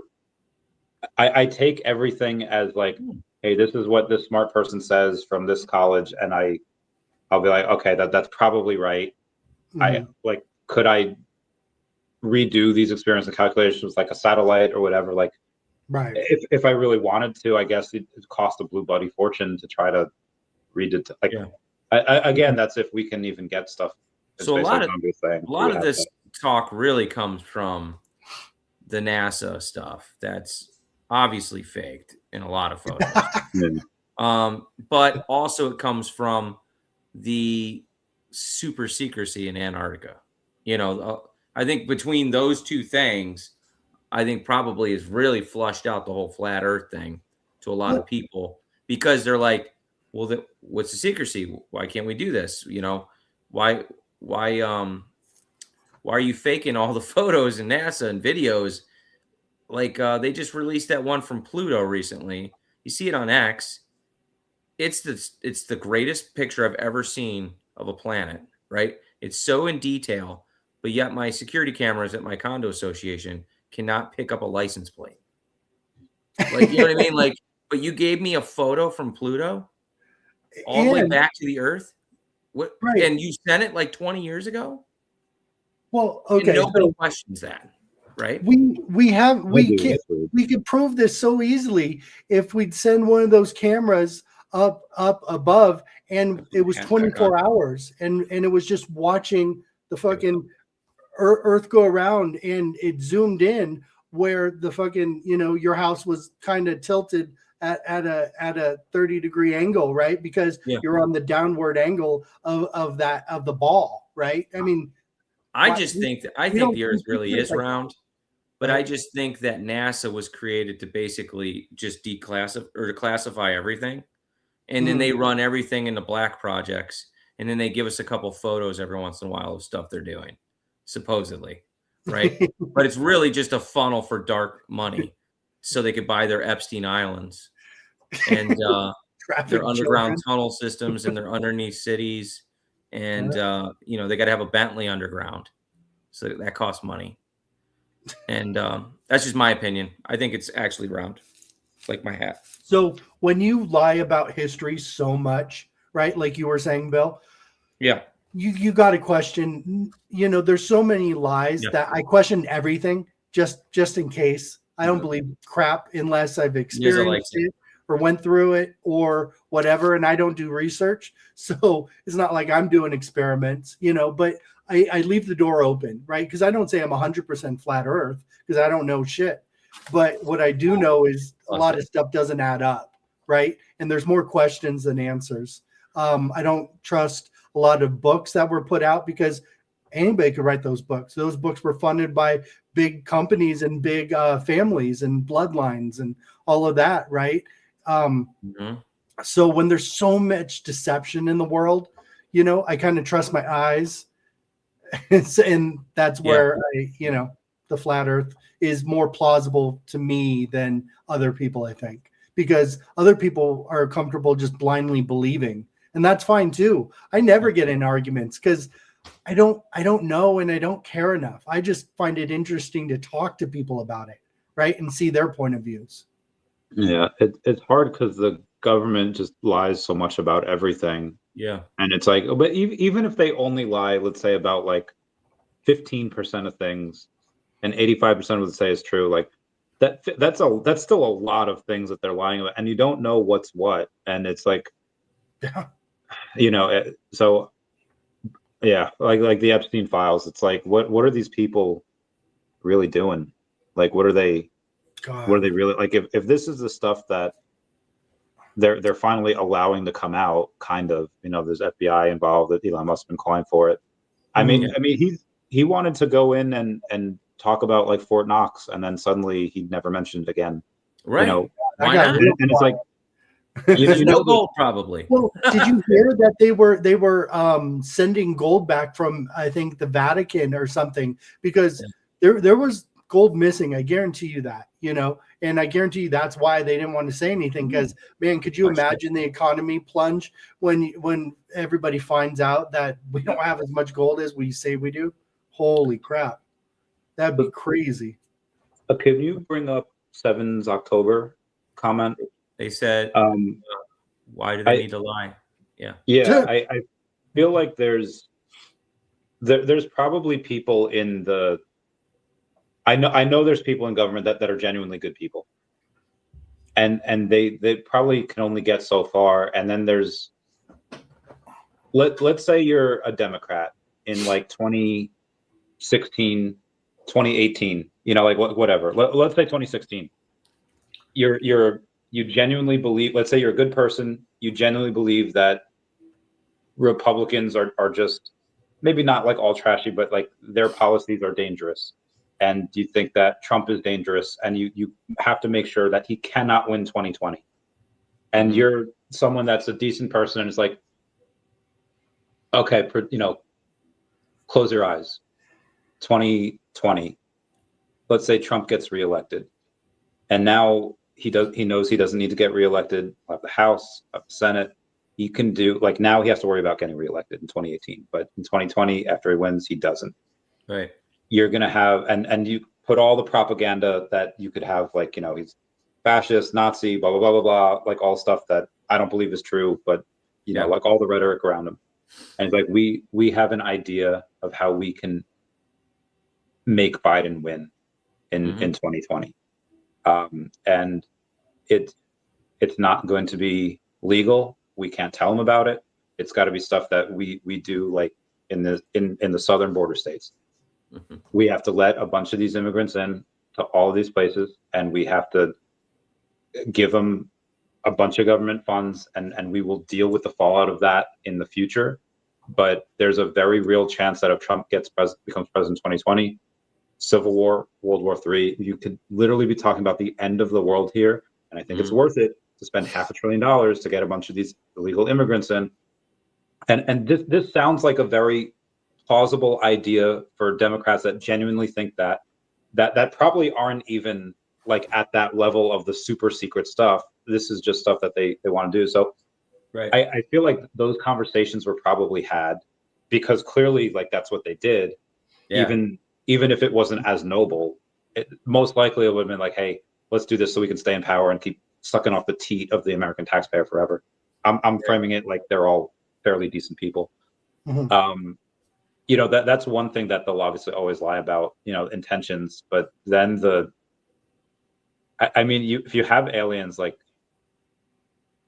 if an alien came down to me right now, it's like, take me to like your leader or the best person. I know someone up there said like Neil deGrasse Tyson is a paid whatever. I'd say maybe Elon, maybe I don't know who I would go to that's in a powerful enough position. I don't even know, and I might know one person that maybe could get on the phone with Elon. I don't know what I would do, because I don't trust a lot of people in government. I'll get you his number right after the show. Yeah, they might create. I mean, that's what goes in, like, that's the spy handbook. It's like, if you need to get someone on your side or talk to someone, like, solve a problem for them. They don't have a problem, create one, and then be their knight in shining armor. So the Hegelian dialectic: problem, reaction, solution. Right? Yeah, and when there's so much corruption, you can track these bloodlines, you can track all this stuff, and there's books about it, if you believe the books, whatever, right? And at the end of the day, you're just going to believe whatever you want to believe. Whatever information is coming your way, you feel comfortable with that, that's what you'll believe. And doesn't matter the narrative, doesn't matter if somebody shows you proof. It really doesn't matter, because people don't want their minds changed. It's uncomfortable. They've created it that way. That's another system of mind control, is the whole left-right paradigm. They create these two systems, like you have a choice between like McDonald's and Burger King, or Pepsi and Coca-Cola. You have to decide between the one. Which side are you on? You're left, you're right. Well, when they put you into these two groups, they give you the only two people they want you to vote on. Well, here's your options. They're really the same party, and they have been for so long. Except for when Trump came, he was an outsider. Whether you like him or you don't, he used to be a Democrat, Right. And he just saw things that he didn't like. So he knew the easiest way for him to win and to stop some of the corruption that was going on was to run as a Republican. Yeah. That's the only thing that makes me think he isn't. Well, now he might be compromised, but before, the first time he ran in and got elected, that he wasn't compromised, is because they hated him. They hate him so much. They still focused on destroying and smearing and campaigns and death and everything against this person.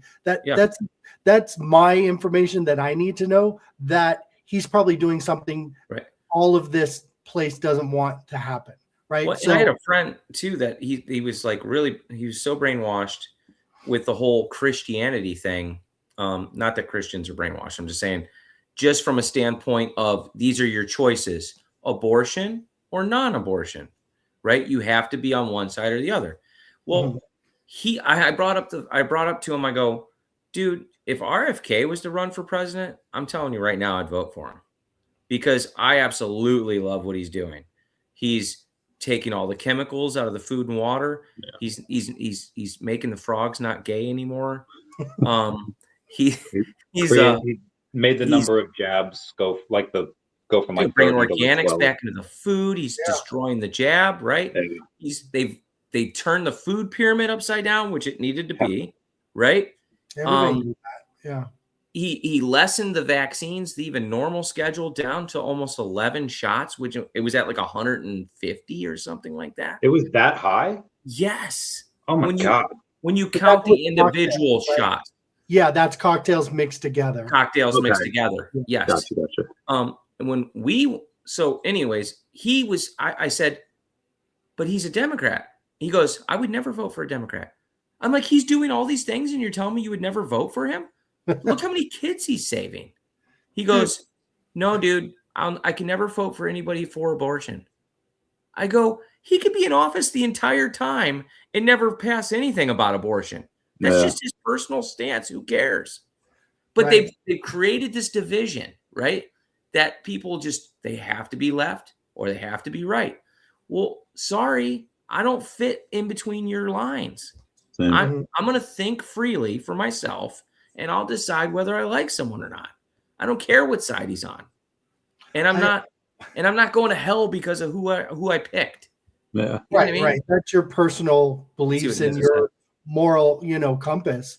It's funny you said that because I have a friend that's at the post office, right?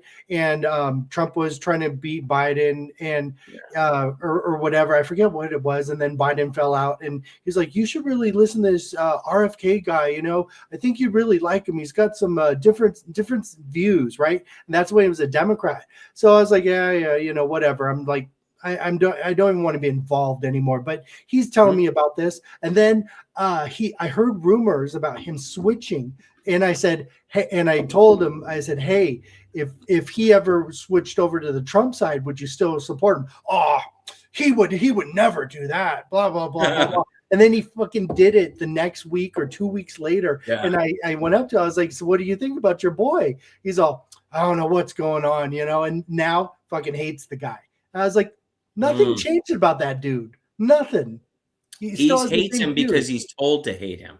Exactly. And that's where people got to start thinking for themselves. People got to see that and face the uncomfortable truth. I faced it, with lies that I believed in stuff. And it's not fun. But for you to be stuck in an opinion and don't want to be wrong, so you hold on to a lie. Fuck, man. Right. I don't know. I don't know how somebody can do that. I can't. Yeah, it's wild. Personally. Spectrum's got a good point. For day-to-day life, the shape of the earth is functionally irrelevant. There you go. Yeah. We all still got to go to work. Yeah, it doesn't change my day-to-day at all. It doesn't change anything. I've never had anything change because I thought it was flat. Yeah. Just some angry people getting in conversations. Might have. RFK cheated on his wife with 37 different women. Most Kennedys have. But is that true though? Like, I don't want to do the research. So how many kids has he saved? That's what I care about. I don't care about his relationship. I don't. That to me is irrelevant. I thank you for commenting, but it's just they want us to think these terrible things about these people. But what are they doing?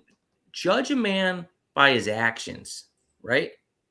Well, look at Gavin Newsom. If you trust his words, he handled the fires great. He's an amazing governor. He took care of California, and it's the best it's ever been. If you listen to him and the news that supports him, but if you look at the facts and the information around it, he's fucking. That guy's a fucking lunatic, man. That guy's a phony as you could be.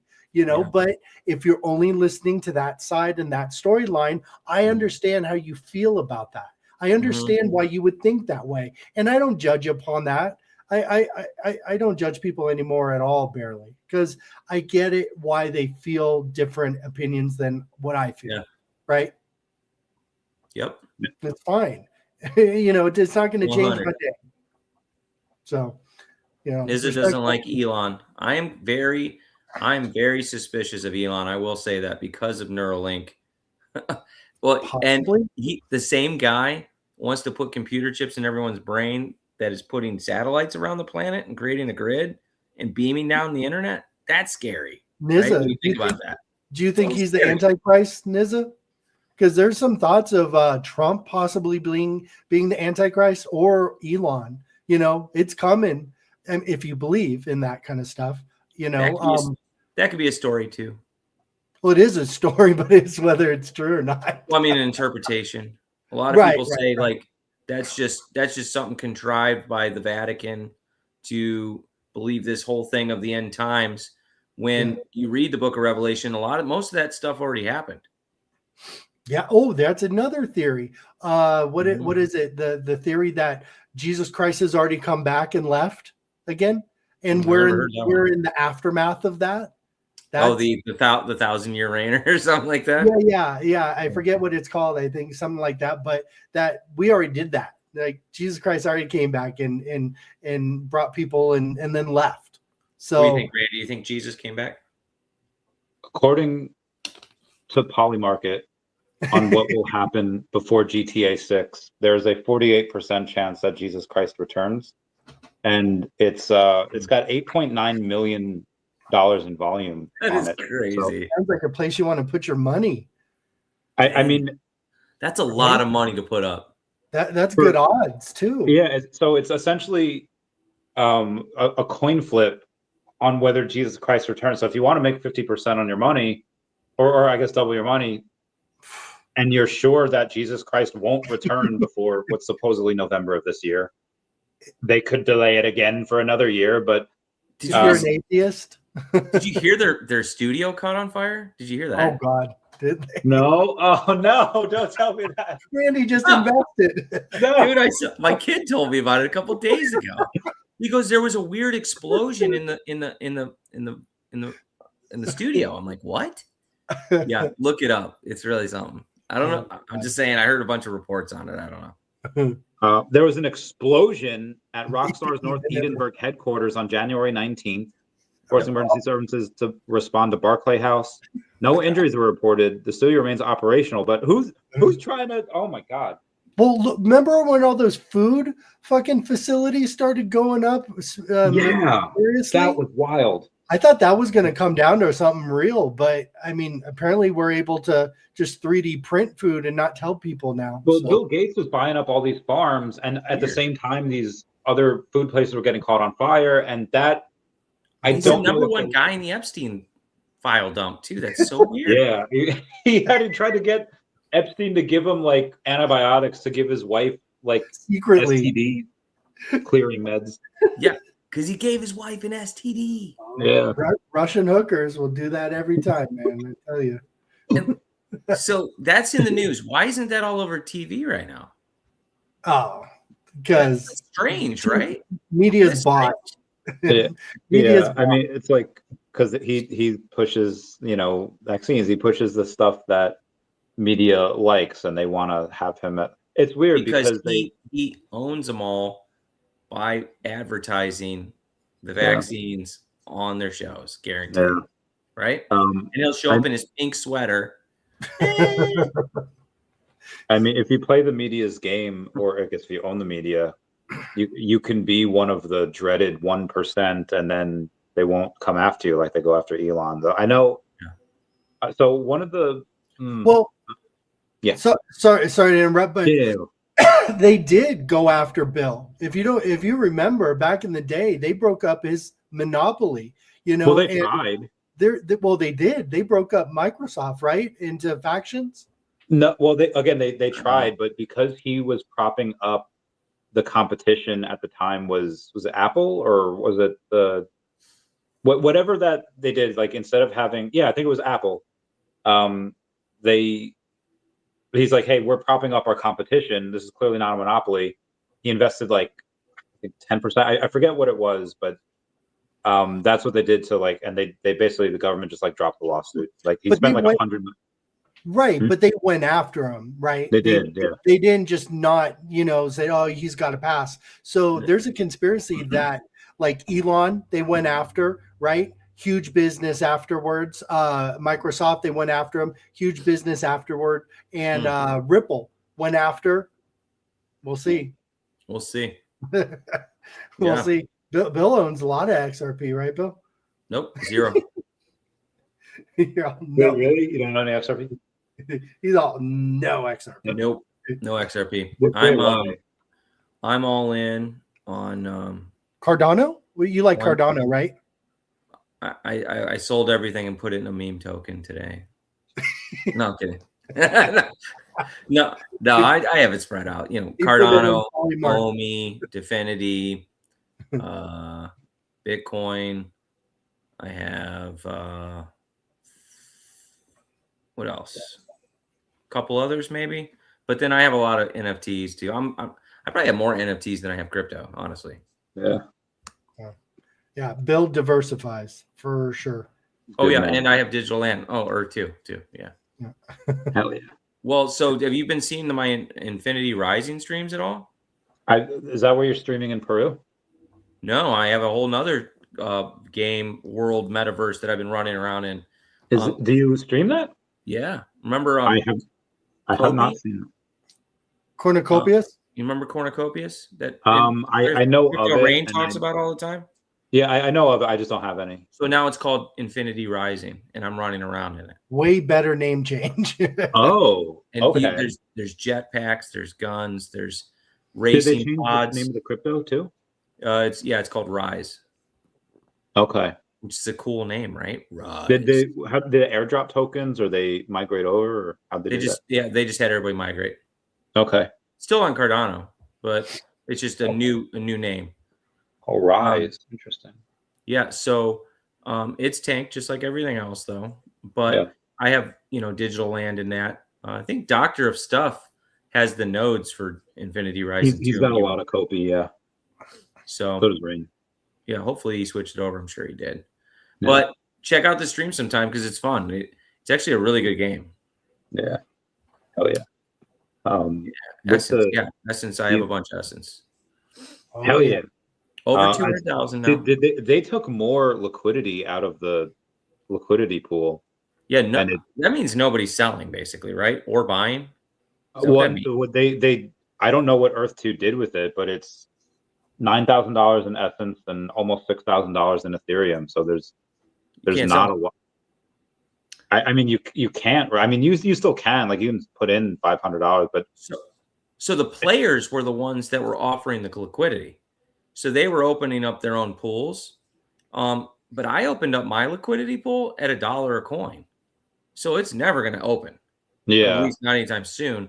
So I have a feeling that people just they're not willing to sell it this low. So then they're not offering a pool because I don't know that Earth 2's even offering a pool. Are they? No, they don't personally. Earth 2, like the liquidity pool that you see, like they had to, right? No, it's all player driven. Oh, that's why it's so low. Then what is Earth 2 doing? Like, what are they? They don't put liquidity. They're not on an exchange or anything.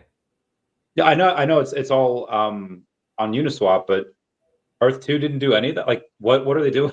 Like, he said he wanted to put it in the hands of the people, whatever they wanted to do. Yeah, and I was like, wow, that's kind of interesting. That is, but like nobody's gonna. I don't know people that are gonna buy with the liquidity that low. They're not, because so what's happening, I think, is everyone that's in the game generates it every day. Yeah, so they don't need to necessarily they don't want to sell it for these low prices, and they're also not buying it because they generate it every day. Yeah. So I don't know what the solution is without other people coming in to buy it. How would it ever increase, or how would it decrease? You need newer people to come in to buy it. So right. Yeah. But nobody's buying anything anyway. So yeah, that's true. I mean, as long as Earth 2 is generating enough money to last until the narrative hits, it should go crazy. It's like the most beautiful. Have you seen me running around in Peru, dude? Yeah. I'm representing your homeland. Hell yeah. And We're I'm looking for flying your through home, the Randy. mountains of Peru, and my goal is to go all the way up the Amazon River out Brazil from Peru. And I'm running like, I don't know, thousands of kilometers. Damn. And people are hunting me. I set my own bounty. The Kill So, Bill. Oh yeah, yeah, weren't we have you a on a whole stream Kill with Bill thing Tammy and happening. someone got you while you were on a stream? Oh fuck. Yeah. Dude, they waited for hours to stab me in the dark. Is that In a the mountain story? in Peru. Is that what Kenobi did? Yeah, he waited for over an hour, I think. Oh my god, that's so Yeah, fucking and funny. it had to be such perfect timing because he was kneeling down, just waiting to stab me. and, in the dark. and I'm running like he just knew what direction I was going to be coming, but like you He's don't watching. really know. He's watching Bill's stream, so he's pitch trying to black. time it. Yeah. Yeah, he says it's basically internal, external trading. That's what Nizza says. Gotcha. Only buyers are stacking and sellers are just liquidating monthly gains. Yeah. Yeah. So there's not really a lot of liquidity because of that. Yeah. Now, if Earth 2 was to come in and open up a giant, pool, I don't know what would happen. Yeah. Would everyone just run out? I think he's doing it so people don't run out and not a lot of people come in. I don't know. It's being used in game too so much. ton. We don't even have a lot of people in beta testing right now. Can you imagine when this game gets live? There's like for everybody? 400 or maybe 400 people testing. Well, the good thing with this is that because there's so little liquidity, $20,000 can just like 10x the price. Mhm. Like maybe not that. Well, there's no. If it was there, more, yeah, there's more. There's like 20. There's like 9K in Essence token, so maybe like $100,000. Because again, like that's gonna squeeze if nobody's selling, if nobody's putting into that pool, or maybe some people. but they would. So if somebody was to come in with like $6,000 and buy up that entire liquidity pool, that price would spike big time, right? And then then everyone would a lot of the players would then start to list theirs at a higher price. And then if someone swept that, then you could see those prices. Yeah. That'd be the only way, at the right time, I guess. I don't know. Yeah. I mean, when narrative comes out, when people have money again, it should do really well. But it's right now. Yeah. That's hard to get people. Everybody's not buying much. Yeah. Except for the cat comics. Yeah, the Decat one. Wait, what about the cat? I said no one's buying much except for Decat comics. I know, right? We'll diversify. Hell yeah, we got it. We're almost done. We're at like page 67, 68. We might have like 18, 20 pages left. We're trying hard. I'm trying. Like, just the artist has, he's married with 3 kids and he's got the job. If you were to get it on Vivi as soon as possible, with being done when you think, what does it look like? Summertime for a drop? I would say summer. The artist is like, no, we'll be done soon, and then I don't fucking see him for like 6 days. So I'm gonna say summer. So summer for an actual digital or physical sale. Yeah, I mean, you still got to have them printed. Yeah, well, once we're done with the we'll do the physical copy first because we want to send them to some influencers like, hey, can you talk about this to get it ramped up, right? Yeah. What's February? Is there any word on the creator program? By March, April, maybe. Oh God. Not that you could say, I guess maybe. No, I don't know. Like Dave, if we're ready around the same time, we'll be the first one in the comic curator program. If not, then we'll just not be part of it, and we'll just do a normal Wednesday release like they do every Wednesday. Right. Okay. So it doesn't really matter, like, to me, because like if we're done by that time, we'll be the first ones on it. If not, then we'll, Gotcha. Right. Okay. You want to wrap it up? Sure. Yeah, we'll talk off air for a little bit. Yeah. Okay. Thanks for everybody coming and watching. Everyone say bye-bye to Dashi. See ya. Yeah.